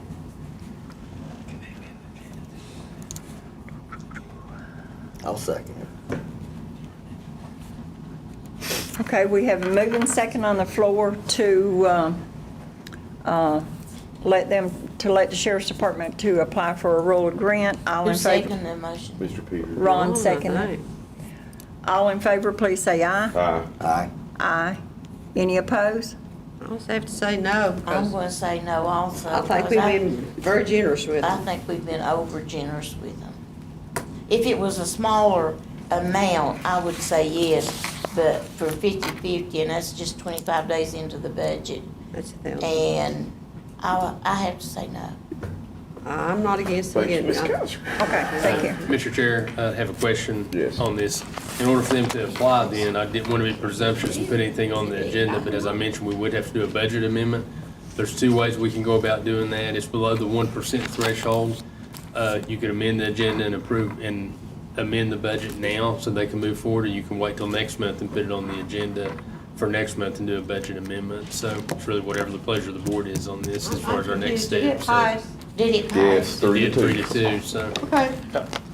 But if we amended the agenda now, it would require a 2/3 vote in order to be able to be placed back on the agenda per Robert's rule. What is it? 2/3 would be 4. It would. So we- Put it on next month. Yeah, we'll just put it on next month just to get through. We got about 4 more hours. Just to let y'all know, we're gonna be a long night.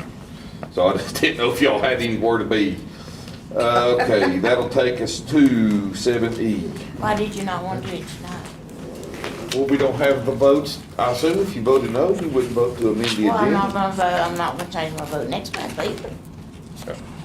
We have to amend the agenda, and he said we need 4 votes to amend the agenda. Will you vote to amend the agenda? No, I won't. Well, then that's why we're not doing it. Correct. Are you gonna vote to amend the agenda? I'm confused. What are you confused about? Amend the agenda for what? I For mean, what? 25 days? He No. said that we could vote on it tonight. Yeah. In order to thought vote we on did. in order to vote to give the money tonight, we would have to amend the agenda. In order you have to have amend, 4 votes in order to to amend. amend the agenda, you have to have 4 votes. We don't have 4 votes, so there's no point in even talking about it anymore. All right. So we'll put it on So the if agenda. you don't amend it next month, what happens? We won't have to amend it because it'll be on there. It's automatically, it's gonna be placed on the agenda next month. Okay, would I be know, a but you majority still, vote. would you not still have to have 2/3 of the vote? You would Not not. to approve the budget, it should be a 3. Correct. Okay. Thank you.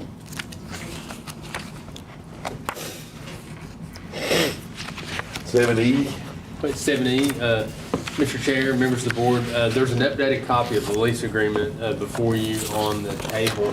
As we get into this, just to give a little history on this, there's an ARPA request made by the Haystock Kiwanis Club requesting resurfacing, redoing their tennis courts to create one end of pickleball court and do the others as an existing tennis court.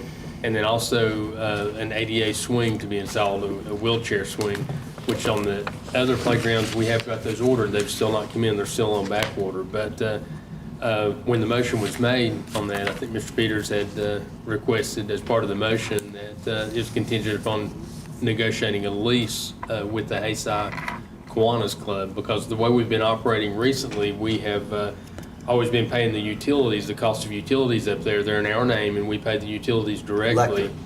The electric, I'm sorry, the electric. We only pay the electric, the American Electric Power. And in exchange for that, we get to use their property for fairgrounds, 1 week a year. And all this is kind of an unwritten understanding. And Mr. Peters wanted that documented through a lease, and he'd asked to use the same lease that we're using with the McClure River Kiwanis Club. And of course, that's the lease. I had met with Mr. David Yates and Mr. Charles Hay. I'd sent them a copy of that lease, and we'd met with them. And of course, they had some requests initially wanting us to take on the mowing and to pick up the insurance liability. And we spoke about that as we moved along. And of course, that was a no from the board. So as we move forward with the lease on that, there's some items in red. That's the copy before you is in red. The one in your packet is black and white. The wording is still in there. It's just not red. But again, the fair, and I spoke with Ms. Mullins on this to make sure it covered their needs at the fair. But the difference in this lease and the McClure River Kiwanis lease is it gives the fair committee the opportunity to schedule their week for the fair, and it asks that the campers are moved out, the week before the fair, because that's where the rides go. It asks for the campers to be moved. It says that the fair won't be charged any additional utility costs. I think last year they had to pay maybe some septic costs or something. And it also gives the fair committee the ability to bring other food vendors in to sell food, and it allows the Hayside Kiwanis to use their concessions to sell food, but they don't have to pay a fee to the fair committee to set up, since it's their park. And then lastly, it agrees that public access will not be denied to the playground areas, tennis courts, or ball fields, and the gates to those areas would remain unlocked and open so that the public could use them at no cost. That's kind of the differences in red in this section. But then the big difference in this is instead of just an open-ended agreement that we pay the utilities, whatever that cost might be, it's changing this over to a fixed monthly lease for $1,000 a month. So it'd be $12,000 a year. For reference, last year we paid a little over $13,000 in utilities for the entire year. And so in doing this, it would put more incentive on the Hayside Kiwanis to be conservative with their power. For reference, the July power bills were like $763, I think, but the January power bills were $1,700 and some odd dollars, when there's not really a lot going on. So, that's the big difference. And that's, I'm afraid, maybe the sticking point. I've spoke with Mr. Hay a couple times this week on this. Sent it to Mr. Yates and Mr. Hay last week. Mr. Yates said he would share it out with their board of directors, and they'd give us some feedback back. Communicate with Jason Deal a couple of times today, answer some questions on that, but I don't really have any official feedback. Mr. Hay had concern over changing because they said their utilities would be unknown. They're a private club. They don't have, a guarantee of revenue, or don't know, if the county's giving them $12,000 a year and the utilities cost more, then how are they going to pay that difference? And, so that's kind of where we're at. I can help on this some too. So you folks understand, pump storage is what they're doing on the sewer right now. But grant money has been awarded to fix that in the future, to hook them up to a sewer line. So there's other avenues to ease things for them. The big thing is, like Mr. Martin said, we need to incentivize them, because I can tell you, I've seen the heat running on a shell building with no insulation in the wintertime. Doesn't make much sense when it's in January and no one's up there anyways. Another example of some things, I think, like Shelby, you sit on the PSA board. You now have had 2 incidents, is my understanding, where water leak sprung, PSA responded. We turned them off and they turned it back on. They turned it right back on before the PSA guys left, so it doesn't make sense. And again, at the beginning of this meeting, that we talked about. No, they come and wanted to. We talked about with Mr. Yates and that, there's gonna be some changes next year. Yep. We did. And the county's gonna have to start recognizing that they're gonna have to, you either raise taxes or you cut expenses. And hopefully you do, if you have to raise tax, that's the last resort, but Well, I think $13,000 is a drop in the bucket for the county's expenses, though. I mean, Well, where did this $1,000 number come from? This board didn't vote on it. The board didn't vote Well, on where it. did that come that's from? what tonight is. Yeah. Just We're gonna suggested vote on about- what? Because they've not approved that this, they've not agreed to this. So we're holding hostage, handicap swing and pickleball courts, over $13,000 in utility bills. And fairgrounds. The I'm key sorry? to this is the fairgrounds. No, I'm saying I went back and watched the meeting, and the appropriation for the courts and the handicap swing was contingent on lease. It is, but it's Okay. also part of this lease is we have the fairgrounds for the fair committee to use. Well, the fire committee is using the fairgrounds anyway. Have we always been doing a 10-year lease to this? There's never been one of the Hayside Kiwanis. The McClure River Kiwanis have a 10-year lease. Yes. And so we modeled everything And except there's for the no red portion. $1,000 a month in the McClure lease, It's just paying their utilities is what it says. so we're still paying their utilities. Which is something you may Well, want to this says revisit. on Well, I don't want It to says though, 10 because years. these organizations and these properties are used by our citizens. And it's us being partners, they're letting the fire committee use the ground. So you're always, if we can't give a raise to a deputy that gets shot at unless we give a raise to everybody. Yet you're wanting to bully and hold hostage the Hayside Kiwanis and not treat all the other ones the same way. I think Okay, that's a Mr. little Evans? harsh. I don't think we're trying to Mr. bully them. Mr. Evans. Why are we holding hostage Well, wait a to minute, money? I would like to respond to that. So you're talking about the raise, okay? I'm just using it as an What- example. why- And let's use that example. That year, everyone got 5% raises, this deputy's got 9% plus on some of them. They got 2 hazard duty pays. Don't they deserve it? But what you did was, the comp board sets the fees for. Well, look, just these, forget but that I wait a said that. minute, Let's go wait a back to minute. You this, started, please. you opened the door. Well, The comp board sets the pay scales for all the constitutional officers and officers that they fund. Anyone extra, we're taking it on local funding. What we did last year was we raised the bar Give $12,000 up $4,000 more for all that. Wide open. And when the comp board comes out and says the state gives these new raises, we can't just factor that $4,000 in. We gotta give that 5% on top of that. So we raised the bar for salaries here. And it was done in the interest that a deputy was taken from us by Norton. And there's an investment in training there that's lost. But at the same time that night, we didn't know that a deputy was taken from Hayside and moved into our sheriff's department. So the same thing happened, because it's the way the world is. You're in a world that capitalism, that's how it works. There's always gonna be someone that can offer your guys more money to come. Here's the crux of this issue. We appropriated money for pickleball courts and a handicap swing. Did we?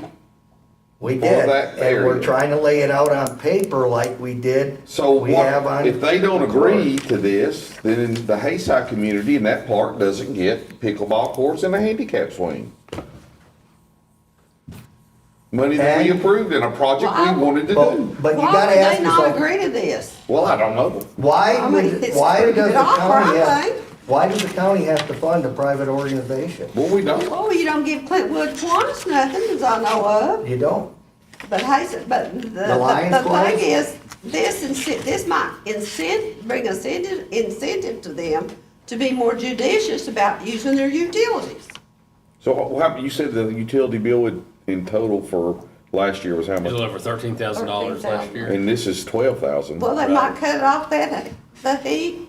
I don't understand why they need all those lights up there in the wintertime when there's no campers up Well, why there. don't we invite them and ask them instead of Yeah, we debating could it? invite them and ask them that, Well, that's what we and I need to think do. it's a good idea.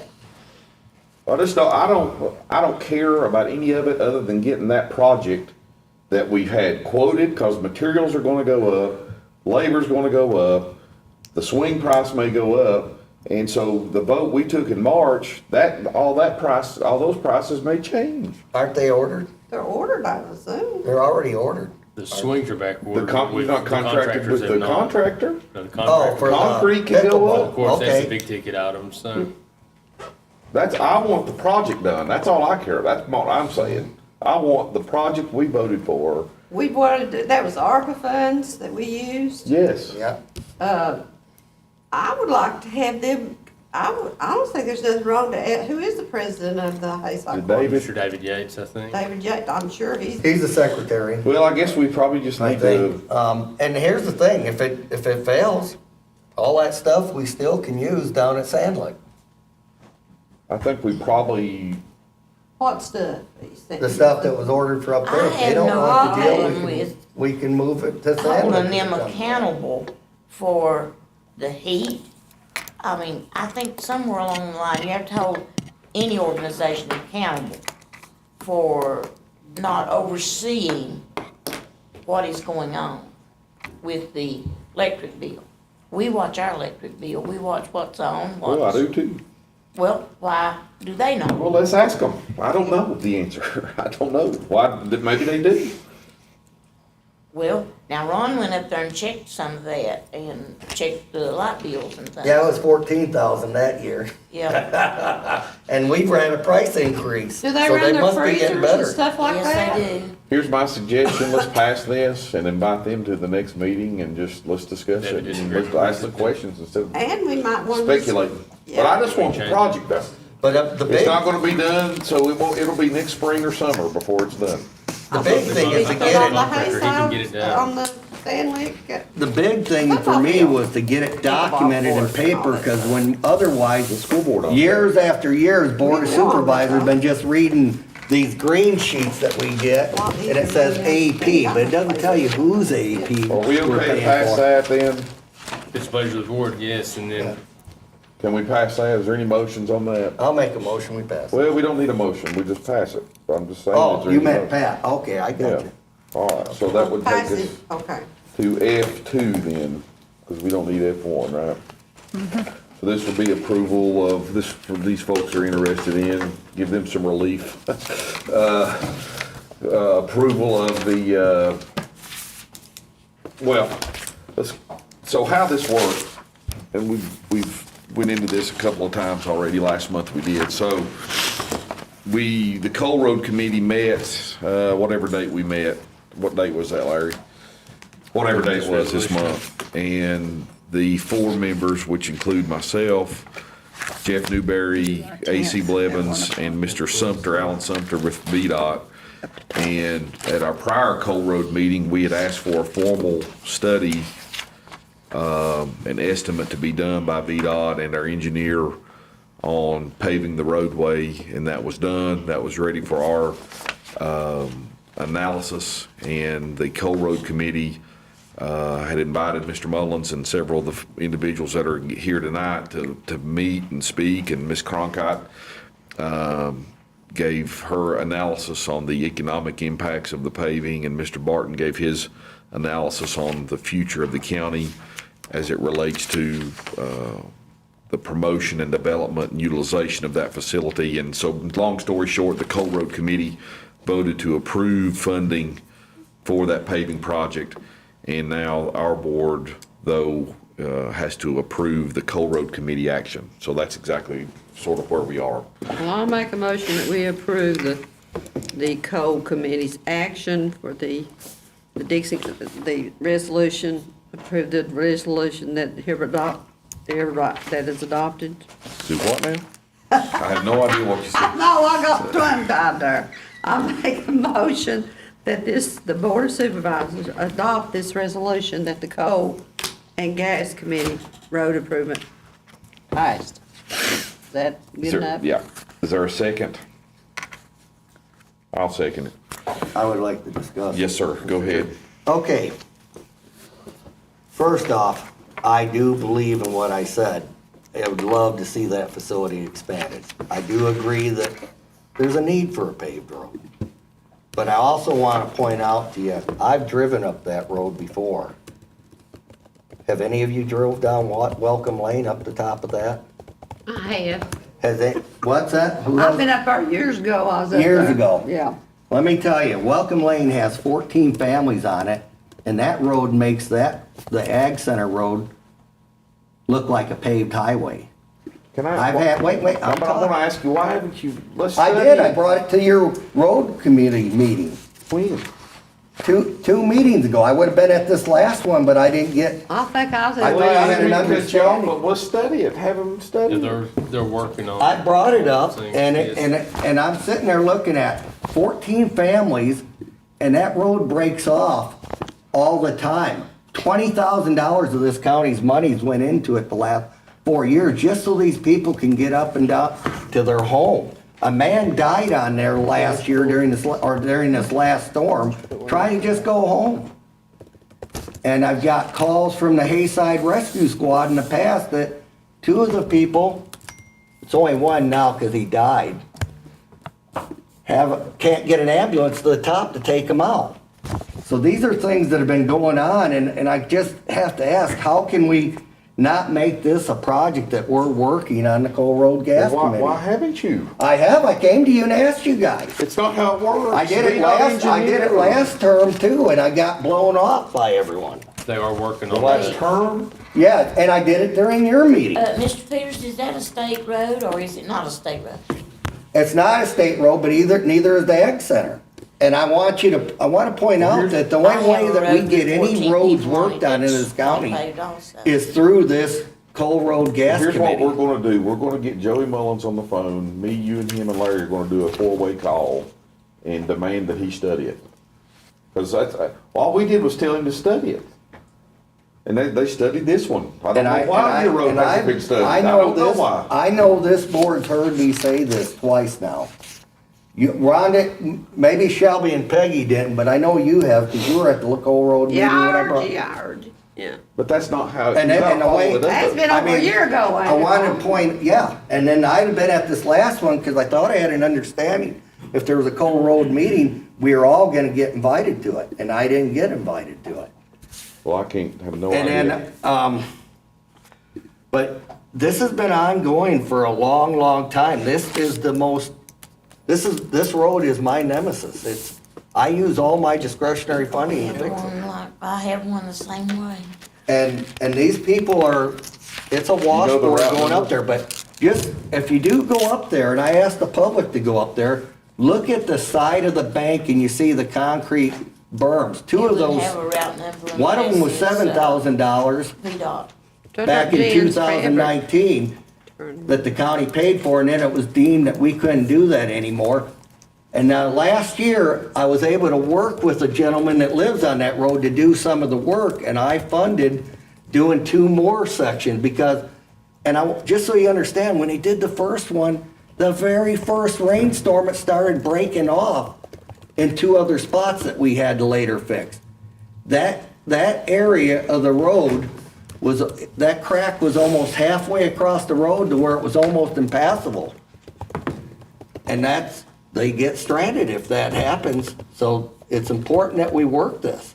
I want to say something, Ron. The Yeah. man got killed was a good friend of mine. Yes, And one of the reasons why that road is not fixed is there's this gentleman there, he stops. No matter what goes on, he stops. You that may have, That's a problem if there's a right-of-way problem, and that may be why. there probably is, but we need to try. We haven't, that was years You could go ago. around him and get from, it was Wilburn Oaklands on up. No, I know, but it was years ago. It's time to try again. And he's not gonna give an inch. Well, Ron, I'm sorry, forgive me. I'll But back you. Why but- would we not back you on this? Well, It's never that's been what I'm studied. asking. I came to you guys, They're working on that. So that has been They since are. I'm going back in my emails here with Joey. Yes. I don't know why addressed it's not complete. I addressed it with Joey last term and nothing Well, happened. they study it. I don't study it. And Rhonda, you mentioned Rush Creek. Shelby, I believe, put that on there probably years ago, and that's how these projects work. They have to sit out there and they accumulate the money till You they're. gotta raise Cain with them, maybe. Well, I raised Crane over there, it didn't do me no good, because they wasted $1.2 Well, million. my That's all I point did is, on my it was guardrail. Shelby's road and she got it on there. Shelby and didn't. you She have said to she save didn't for ask it. for it. again, I'm not saying I see merit in building what you guys, I wanna see you expand it. All right, we got a motion and a second. Do you, Yeah. go ahead. You want any more? Nope, I'm good. I just sent an email to Joey, Yeah. and Larry says he's studying. I don't know why he's Yeah. not. I don't know. We're good. This one has Didn't been, you say once before he's slow moving? that's a nice way to say it. He's who I dealt with last term on the road. And we talked about it last night. Welcome, Lane. Well, there you go. Why are you beating us up over it? It's on I'm this. I'm bringing it out in the public's eyes because Well, I don't- it isn't moving. Well, I could go. You know, I had You need to, to get your delegate and senator on them. That's what I've done. we have the ability to do it here if we just use our resources. Not, you can't make VDOT do anything. I know. We fund these. We funded VDOT needs to guardrail go last Yeah, but we year. back can't- to but we that can't rustic without them road, doing they've the taken work, that though. out, and they need to go back to the rustic road. Anyway, we got a part. motion and second for, Yeah, I think so, I'm too. sorry, did you have something? Yes, I would say Go so, ahead. too.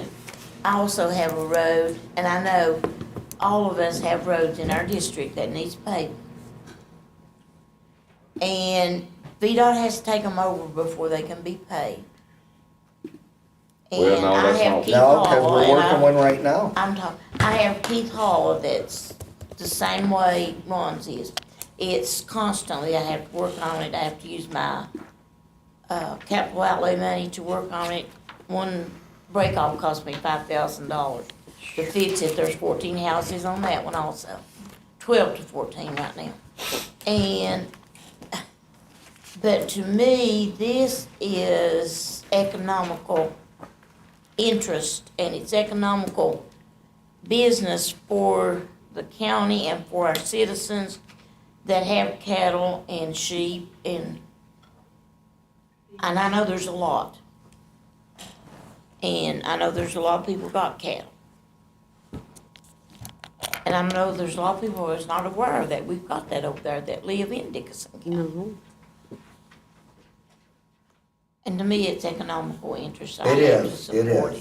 it. Can I make another comment? Yes, sir, please. It is economic development, but there's all kinds of resources to apply for economic development. Other than our road money, which is the only money we have for roads. You got Vasita, you got Cumberland Plateau can search out grants. And all the, Ambler grant.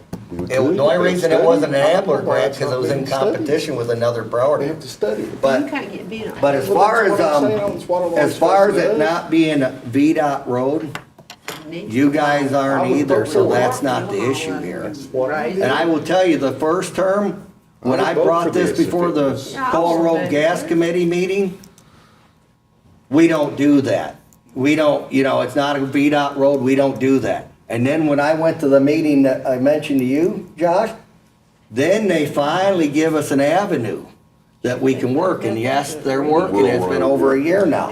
But I got stonewalled the first 4 years. Well, I tell you, I'll vote to fund it if I have a chance. But you've got It's to have it's them to important, study it. because these people are struggling. I think they got nothing in this coal and gas advisory committee.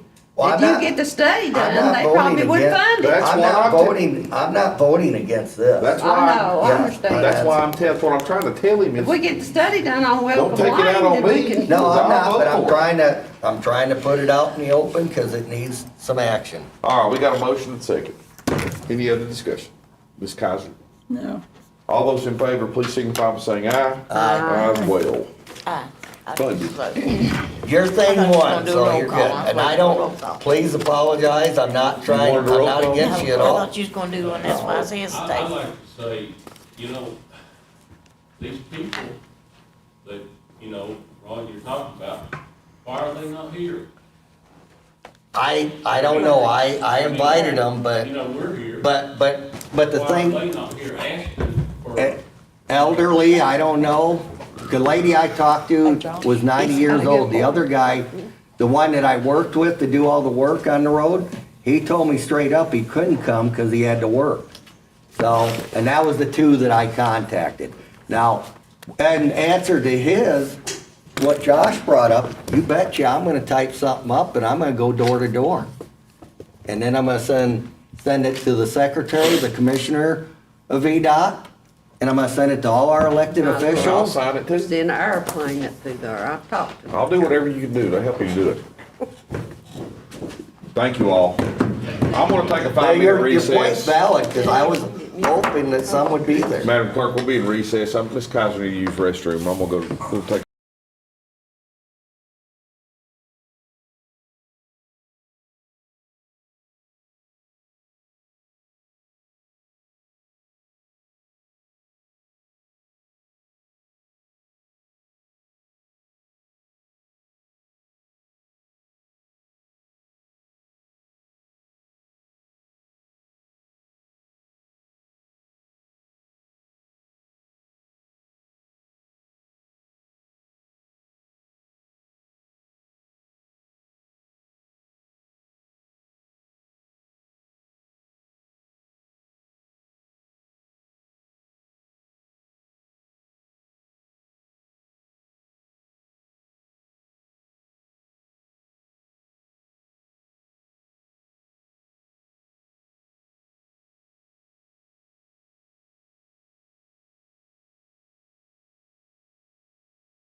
All right, we'll call the meeting back to order after a brief recess, restroom break.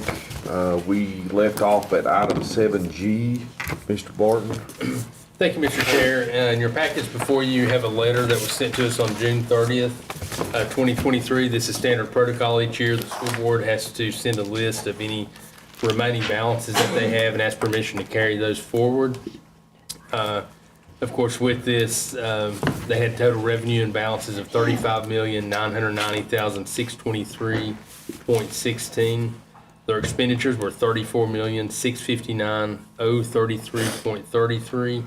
So they have remaining unexpended balances of $1,331,589.83. You can see those are broken down by GED testing funds, textbook funds, Dolly Parton Imagination Library Fund, state construction grant, community and schools grant, and of course they're showing an operation budget carryover of 0.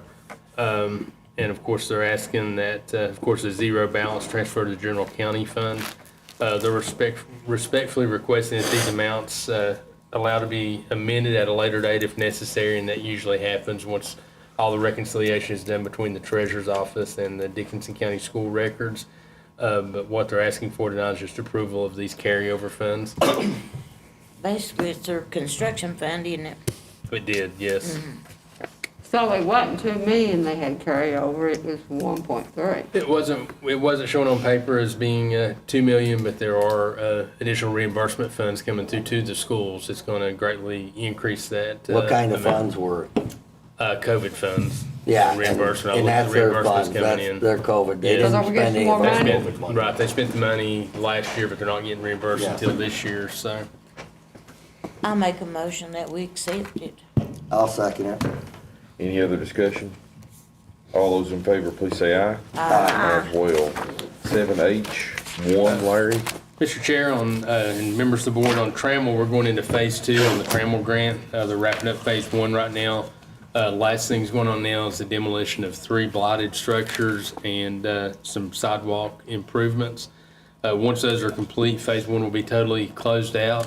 Of course, as you know, there's a phase 2 and a later phase 3 that's coming. Phase 2 is another DHCD grant for, I think, $1.2 million, and then there's the congressional earmark that come through. But what we're talking about tonight is all the phase 2 paperwork. This is things that we went through on phase 1. I know most of this phase 1 is before my time, and it could have been before some of your time on the board in approving these. But the first item that we have before us in H1 is our non-discrimination policy, basically saying that as a county, we don't discriminate in our hiring against race, color, religion, national origin, sex, et cetera, et cetera. So we just ask for approval of this. I make a motion that we approve the non-discriminatory policy. Second? I'll second it. Any other discussion? All those in favor, please say aye. Aye. As well. H2? Okay. So going to H2, the next policy before us, and of course, these are all conditions of the grant where it is federal funding. That's the residential anti-displacement and relocation assistance plan certification. And of course, you know, the owner-occupied and vacant homes in the Trammell area are mostly all low to moderate income homes. And basically it's saying that they'll be replaced with the same type of demographics and homes that are there now, so. I'll make that motion. Second. All those in favor, please signify by saying aye. Aye. As well. H3, Mr. Barton? Item 3 is our fair housing certification, and it basically just states that we're in compliance with Title 8 of the Civil Rights Act of 1968. And again, this is required to receive the federal funds that's coming down from DHCD. I'll make that motion again. Second. Any other discussion? All those in favor, please say aye. Aye. As well. H4. H4 is going to be approval of the Section 504 grievance policy procedure. Basically, any complaints that come through, they use the same thing as it was set up last time. They would go through Ms. Teresa Lyle as the clerk. That would be any complaints to do with this grant and the project that's happening, so. I make a motion we pass the grievance Is policy. there a second? I'll second it. Any other discussion?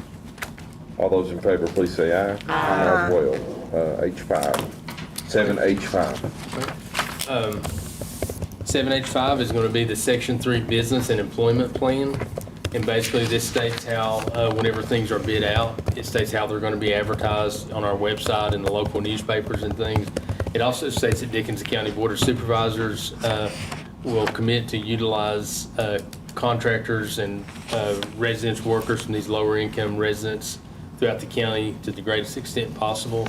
And of course, with this project, as we do everything else, we like to hire within the county and try to get contractors within the county, buy materials within the county. So that's basically what this agreement, business and employment plan is. I'll make that motion. Second. Second. Any other discussion? All those in favor, please say aye. Aye. Well, Okay, before we move on, I want Yes, sir, to go ahead. county minister. So phase one, that's how much money and how many? The DHCD grant was $1 million, and there was some AMLR, as we talked about before, some AMLR funding that went into that. I want to say about 150,000. You That's remember, what I- that's Peggy? what I I'm thinking think it is, too. 150,000 from what I remember on Yeah. that. As far as And the how many number, houses we do? the number of houses, I can't remember off the top of my head. That's changed from the original. Okay. The original plan. Peggy, Phase, you might, is all these three combined like 4.5 million? it is. Yes, Okay, once that's you what put I everything thought. together. That's what I'm trying to Yeah, refresh because my the earmark's memory. going to be the $2 million, and you've got the. Jim. And are we looking at Clay. 14 houses or Done something for- like that? The original one I want to say was 8. Maggie. 8, and then the blight removal of the old store, the abandoned houses, and the sidewalks. Their best friend.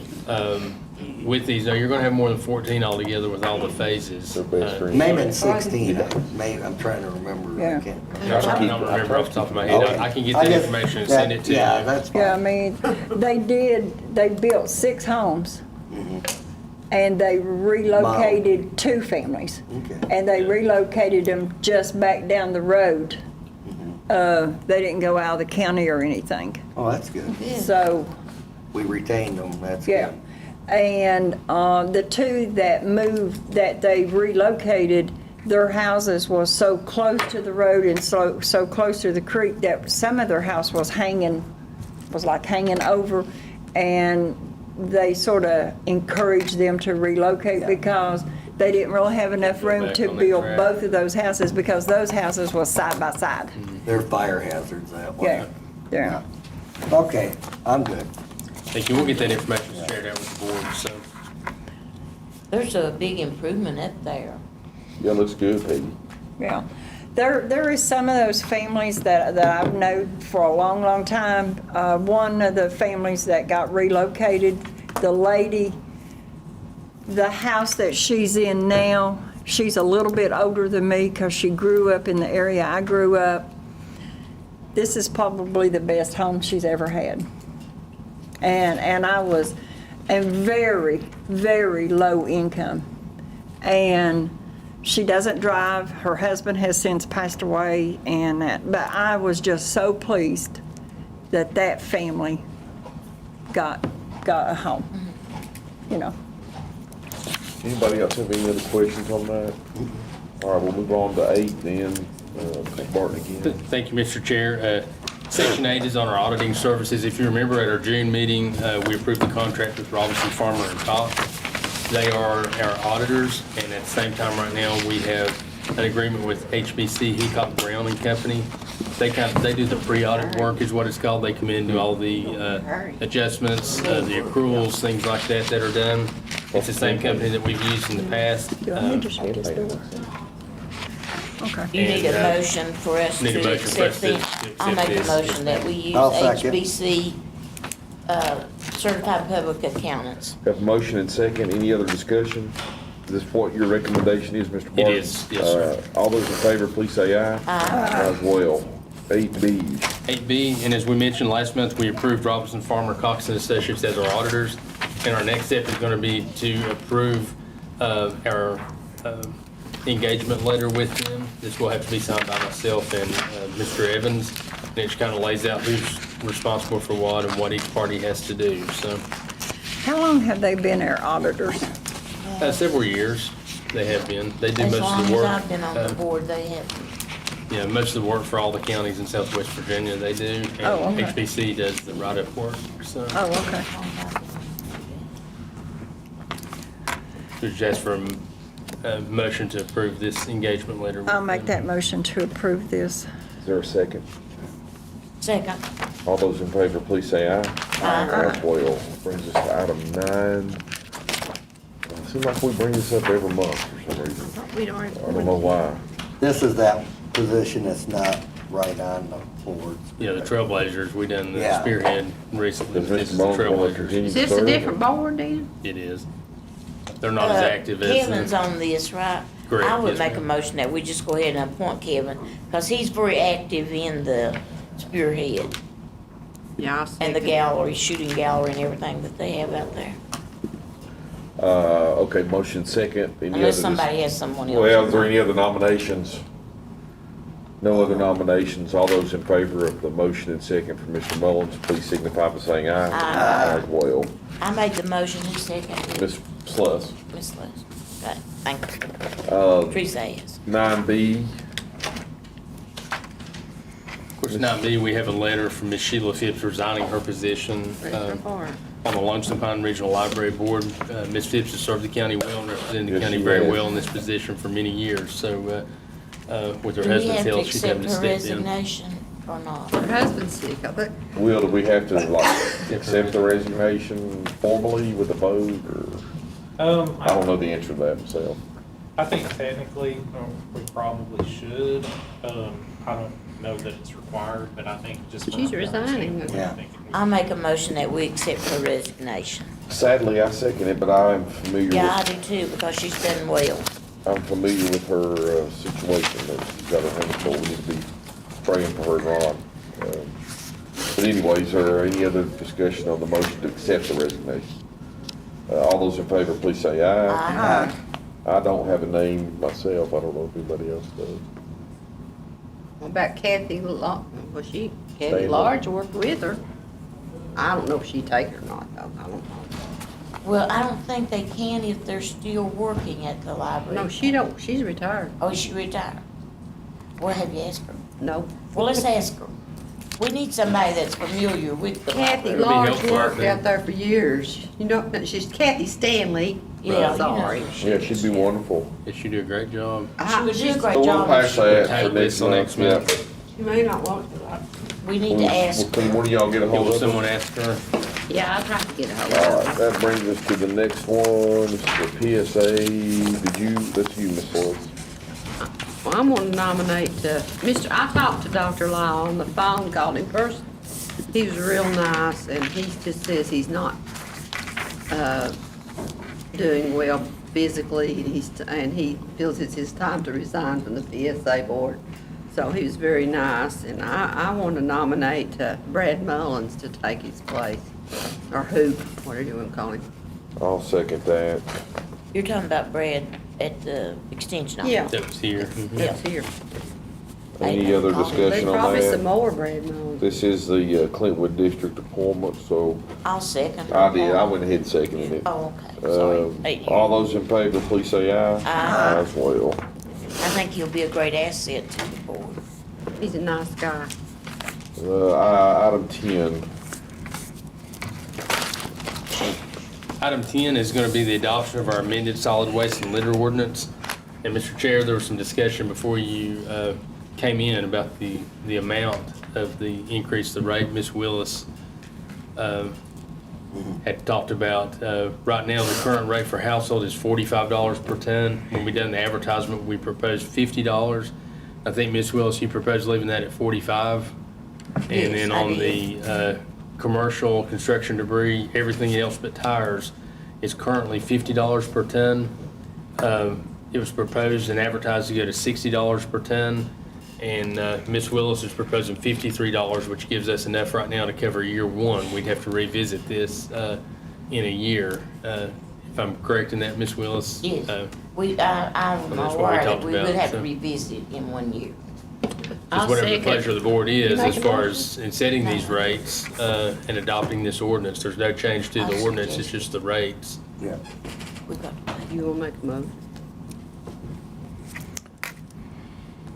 Any motions? I would like to make a motion that we leave the household at 45, what it is now, not raise it on the citizens, and raise the other rates down through there, I can name them: commercial, construction debris, yard waste, mine waste, industrial waste, roofing waste, storm debris, carcasses, dry sludge, mulch. And I would recommend that we do those at 53, or I make a motion that we do them at $53, I'll second. which I think is much better than 60. Any other discussion? What about that next to the last one, that illegal dumps and cleanup? Put it at 53 as well? Yes. That was Okay. my motion. Okay. You just missed that one. And then my motion is to leave the tires at 80, which we advertise those at 80. And of course, like tax rates, we can advertise and always go less than what we advertise. We just can't go any higher, so. So we have a motion, we have a second. Any other discussion? All those in favor, please say aye. Aye. A no for me, Madam Clerk. 41. You wanna leave it at 50? Yeah, I don't wanna raise rates on anything. Well, I don't wanna raise rates on anybody, but we're not raising it on the citizens, and like Ron says, these people that haul, they can pick up, they can charge it to their people that they Consumers. pick up, I but called Matthew and talked to him. He said he just pass it on. I had talked to other. Item 11, Mr. Barton. Sure. Item 11, we need to schedule a public hearing for next month for Dickinson County Behavioral Health Services fiscal year 24 performance contract. That's proposed on our next board meeting date of August 22nd, 2023 at 5:50 PM. As you all know, this is a formality that we have to go through each year to approve their contract. And once we receive that information, we will share it out with you. For a motion to schedule that public hearing. I'll make that motion. Is there a second? second. All those in favor, please say aye. Aye. Aye as well. Item 12. Item 12 is our budget appropriation schedule for the current fiscal year 24. And of course, Ms. Fuller had made this request, and we're requesting the same appropriation schedule that we use with all departments currently right now. They get monthly, quarterly, or annually, and with, things like we do with fire rescue, things where we do those quarterly appropriations. It's just a formality that the board needs to approve, so. I make a motion that we budget them quarterly, as we have been doing in the past. I just wonder, and I'm not necessarily against it, and I don't have any strong feelings, but we continuously get these requests throughout the year for advanced appropriations. I mean, what if we just give them all their money and said, they'll come back? Would it be less work on us and you? Well, I mean, I don't know. You know what I'm I guess, Wise County, in talking with, both Sandy Ridge Rescue and Fire, they give their full $28,000 in one lump sum in August is what they do on those. Seems like it'd be cleaner on our It'd be less checks and less things we have to do, but at the same time, our revenue stream doesn't always come in. At one time, we kind of try to do that to match. Also, what if through. something's going wrong Right. and you want Yeah, I know. That's the only other thing I could think of, but.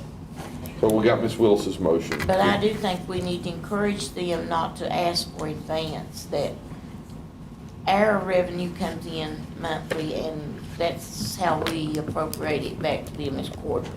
Correct. And That's the reason for I think we need to that. discourage them from coming in and asking for advances. All right, I'm sorry, but I got lost. We got a motion. Got a We have a motion, second. We do have a second. I'll second it. No, we did not Any other have one. discussion? All those in favor, please say aye. Aye. As well. I don't believe we have other business, do we? I've got something. Go ahead. I guess this is pertaining to you, Larry. How much would it cost for you to have a person?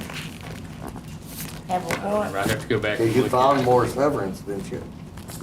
Well, I would love to get him whatever he wants. I'll get him whatever he wants, but I mean, let's be on one hand, we're realistic, against you're amending burning the budget, candle but at on both the other hand- ends. Ron, I'm sorry, what'd you say? About, we haven't fixed the problem with him being overburdened. No, he won't tell us what he wants. Well, he wants a body. Yeah. That's we had- all. He'll tell the person What kind of he body needs. does he want? Does he want one to do What? Well, He we wants talked one about that this he in the can past, assign. unfortunately, our budget won't sustain that right now.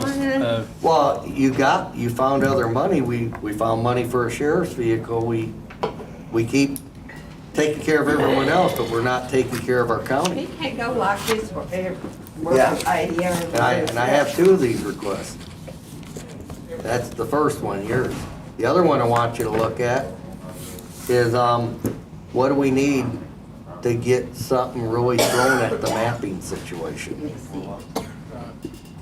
What do The we need GIS, for that what? I would be, can't it's hear. much needed as well, and, we'd have to look at that and weigh out whether we're gonna continue working with a third-party contractor like Hurt Profit, or try to But we hire need someone a person in-house. dedicated to it. Right, or hire someone in-house to take care of it on a And daily it may basis. be the person, we tried doing it with this person for you for a little bit, but we probably gonna find out we need Or two two separate different skills, people. I think you have two different skill sets with that, I think, so. Probably so.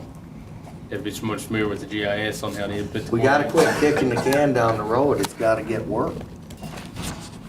That's true. We need to be doing something about this because it's not gonna get any better. No. You're gonna always find a reason not to, and we don't seem to be able to say no. We're less than a month out of our budget and we're already modifying it. That's Well, numbers I can try to put together for you and come I back. don't think that's unusual though, honestly. No, we should have known about these other things during the budget cycle, because you also have the fire departments looking for stuff too, they're having failures. I guess what I'm saying is, small counties like ours, I'll try to follow, like Russell, Buchanan, Wise. It's not crazy having a fire department come in wanting money. It's not crazy that the sheriff's office has a grant that they maybe didn't talk about from March to June. I mean, that's what I'm saying. It's not that unusual. That's why you're allowed to amend the budget. But we know we need to be doing something. GIS mapping. Well, you know. that set a bad precedent probably, but anyway. So you have motions out of any of this? or- Well, I was gonna, if you give me a dollar figure, I was gonna make a motion. I'd have to go back and look to see, Okay, what it would take on next those one. and bring it back to you, so. Okay. So we have no motion No, for no 13? motion. All right, well, 14 then, closed session. Mr. Chairman, I make a motion, we go into closed session pursuant to Virginia Code Section 2.2-3711A, 1, personnel, all departments, Section 2.2-3711A, 5, economic development update. Is there a second? I'll second. All those in favor, is that all we need? I didn't All know those we in were going to closed favor, session. please signify by saying aye. Aye. Aye as well.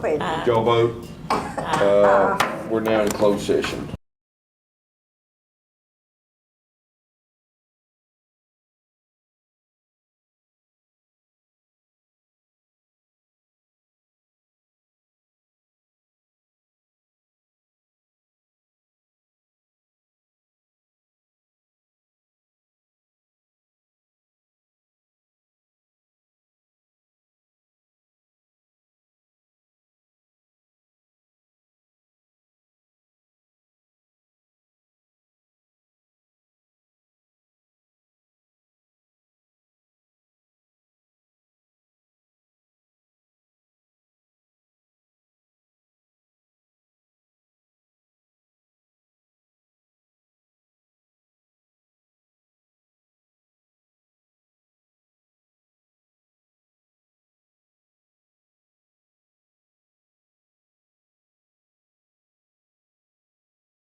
All right, we'll come back into session, open session. Here, a motion to certify a closed session. I make a motion to certify closed session. Is there a second? I'll second it. The motion to certify that all matters discussed were matters that were previously voted on. All those, Ms. Willis, how do you vote? I vote yes. Ms. Sluss? Yes. Ms. Kaiser? Yes. Mr. Peters? Yeah. Yes for me as well, Madam Clerk. Closed session certified. There are no motions coming out of closed session. Then that would take us to supervisor comments to conclude the meeting. Ms. Willis, do you have any comments? I know you didn't vote on the, Or do you have a motion in a closed session? no, I Okay. said, I know that you asked me if I had a comment. Yeah. I know she didn't vote on the $53. To me, $53 was a lot better than 60. We had our choice of 60 or make some other motion, so I made the motion for 53, and I don't think that was unreasonable. No, I think that's livable, Shelby. I think it's livable for us. But you gotta and I have to talked visit it again next year, though. Larry about it, if we could overcome our expense with that, and he said It we also could. is if the gas prices stay consistent, too, fuel costs. Yeah, that's what it is. But other than that, it's been a good meeting. Ms. Sluss? I think everybody, I hope everybody has a wonderful start of their school year. Everything goes well at the Ridgeview. God, I pray God will bless all of you. Ms. Kaiser? I think I agree with the other ladies that we've had a pretty good meeting. I don't think it's went as long as what we was anticipating it could be. I have had knee problems, and ever since I have been on the board, I think I have rode the elevator up here about every time, but tonight I walked the stairway. All right. All right, I saw you walking there, you walking good. Where's your chauffeur at? I chauffeur myself. But everything's been good, and everybody continued to still pray for Beth with her cancer treatment. She takes one tomorrow, 2 more, right? and then they are gonna put the last 3 into one. So she's only got 2 more actually to go. But Thursday is 1 hour, then August the 3rd is a 3-hour one, but she'll be done. And she's doing good. I just am amazed. Tough girl, ain't she? You look at her and you would never think the girl is sick, other than her hair. She has done wonderful. And she has a good outlook. She really should strengthen people, I guess. If you just listen to her and watch her, people should gain strength from watching her go through this with young children and be 37 years old with breast cancer. I admire her. Yep. It's been a long night. I guess I'll say I put another plug out there. I want to see some action on working Welcome Lane. Yeah. And I understand for the that. sakes of the citizens. As far as the waste authority and the tipping fees, I think is a good compromise on the 53 for commercial, but just so you understand, we signed up for the county to cover some of the residential that we don't normally cover that goes across the scale. It's not a significant amount of material that goes across theirs, but it'll be like when they're cleaning out a barn or re-roofing their house or something. It can be a lot of trash at once. Thank you. Echo probably what all 4 of you said, a lot of, happy to have the Robinette family. That is a big deal in the whole Commonwealth, 3 generations of 1,000-point scores. Try to recognize our young people for doing well, and that's a good family, and Chance is a good young man. Send sympathy and condolences to the O'Quinn family, the loss of Miss O'Quinn, Emma. That family's been a cornerstone in Dickinson County for many decades, and so we send our condolences to that family. Jim and his family. We don't know any arrangements at this point, but she was county administrator. We're trying to discern if she was maybe the first ever county administrator, certainly maybe the first female county administrator, but thoughts and prayers go to that family. That's about all I have. If there's I a like to motion. say I'm gonna have 7 grandchildren and great-grandchildren at Ridgeview. I'll have some in each school. High school too? Yep, We, Chloe. yeah. Mr. Chair, I make a motion we adjourn. So second, Second. all those in favor, please say aye. Aye. Aye as well. Be adjourned.